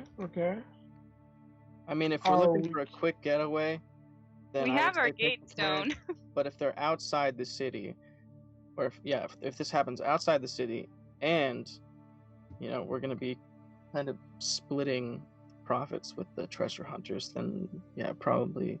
How much can you fit in that bag of holding? 500 pounds. And So, I yeah, got 2 technically.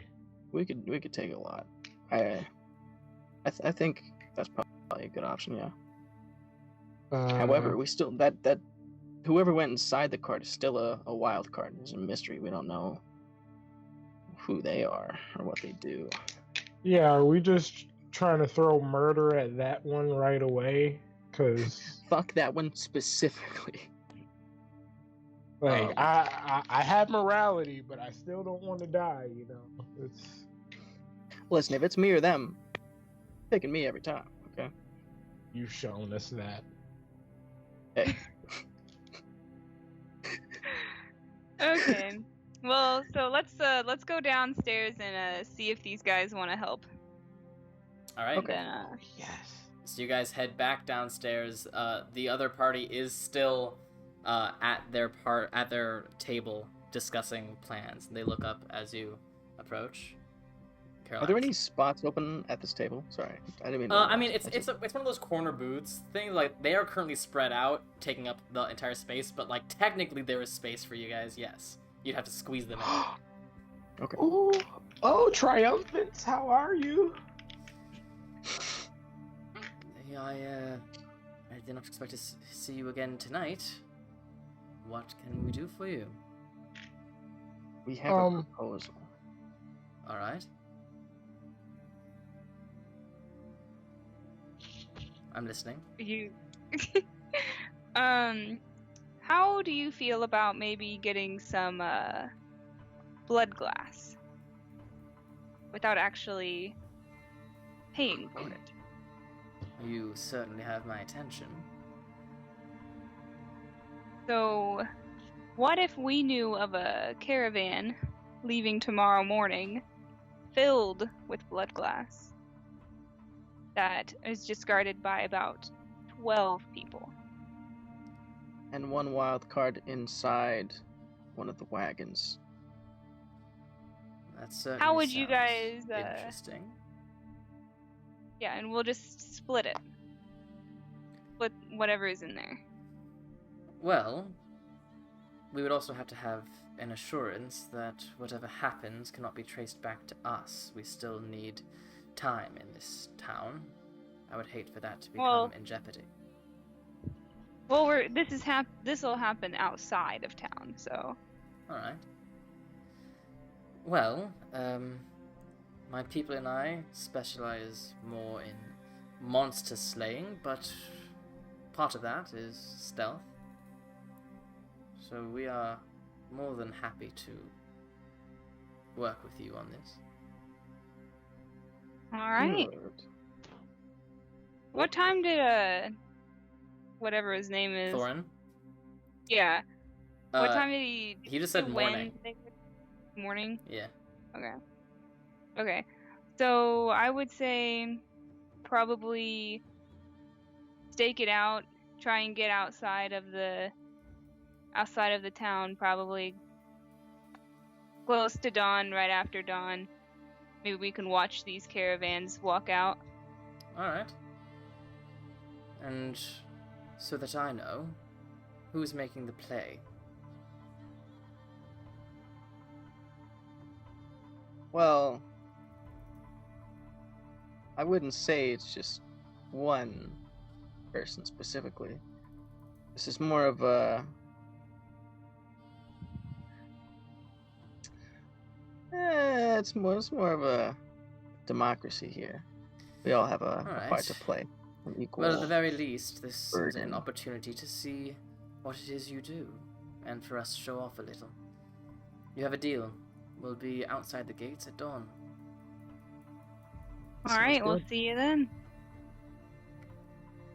And head back upstairs. All right. Unless Alexios. Do any of you use magic? Sleeping magic? Sleeping magic. Specifically? Oh, that's high IQ. We have magic, but none of us are particularly specialized in sleep. Anything to obscure. Oh, yes. Ani here is quite a stealth master, as am I. But she has this spell that surrounds us with shadow, makes us incredibly hard to see. I want to stick next to you guys. That sounds useful. Yeah, so just so you guys know for the record, they have a ranger, a barbarian, a warlock, and a rogue. Hell yeah. Who's the warlock? the stone blood. Hell yeah. Yeah. Give a solemn nod to Stoneblood. Okay. All right. Anything else, Alexios? No. All right. Okay. Good. So you guys go upstairs, have a good night's sleep, tuck yourselves in. Ryujin, it's nice hearing the sound of crashing waves for the first time in a long time. It puts you to sleep almost instantly. Nice. And the waves continue in your head. You imagine yourself on a boat, a ship. You're the captain, but you're the entire crew as well. You can almost see the dock as it fades away into the distance, and here you are alone on the deck of the ship. A ship you know, just like you know the back of your hand. But the skies are turning dark. You can feel a storm coming. A big storm. And for the first time you're noticing how small your ship is. And the waves get larger and larger as the rain starts to pour. You hear the crackling of thunder overhead. And now you're in crisis mode. The ship is rocking from side to side. You're pulling on ropes, you're steering, but this is too much ship for one person to control. You're starting to lose confidence in your own ability. What do you do?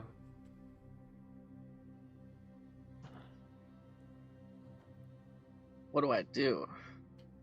Oh man. What can I do? Oh god. I say a quick prayer to Poseidon and my mother. And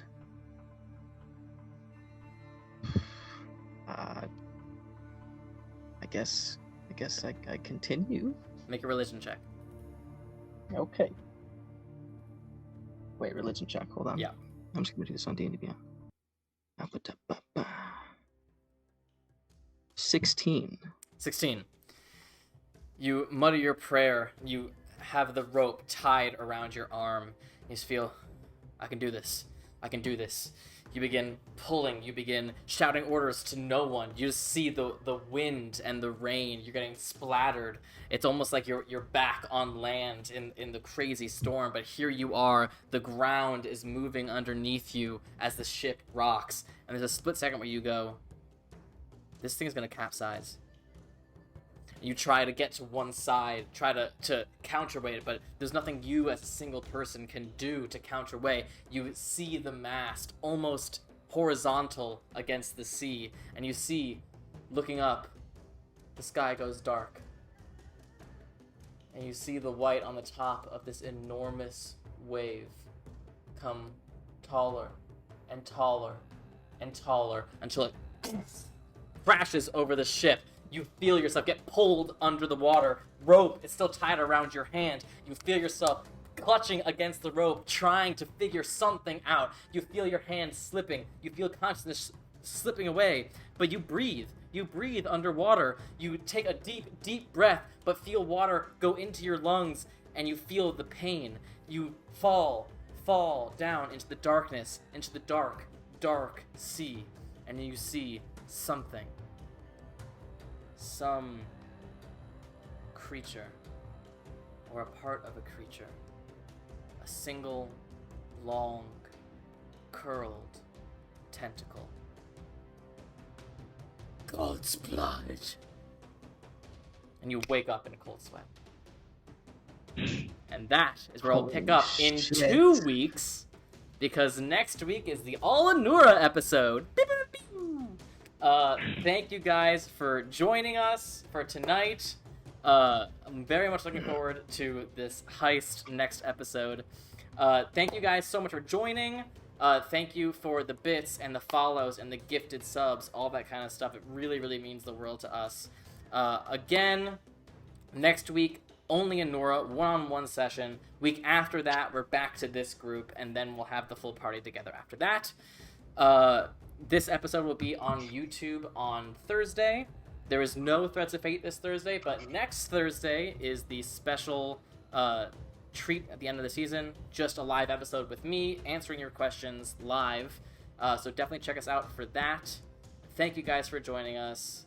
I'm going to go to the ending soon screen, and we will figure out who we're going to raid after this. Yes, Porky, I will check sub points after the stream. And then if we have just unlocked a new emote, I'm not sure, but if we have, I will probably put a poll up on our Twitter to see who it should be. It'll be Alexios, Illmaye, or Ryujin. So we'll see who gets the most votes for our next emote, and then they will join Anura and Adagio in our emote squad. So thank you guys again. Thank you so much. We will see you soon.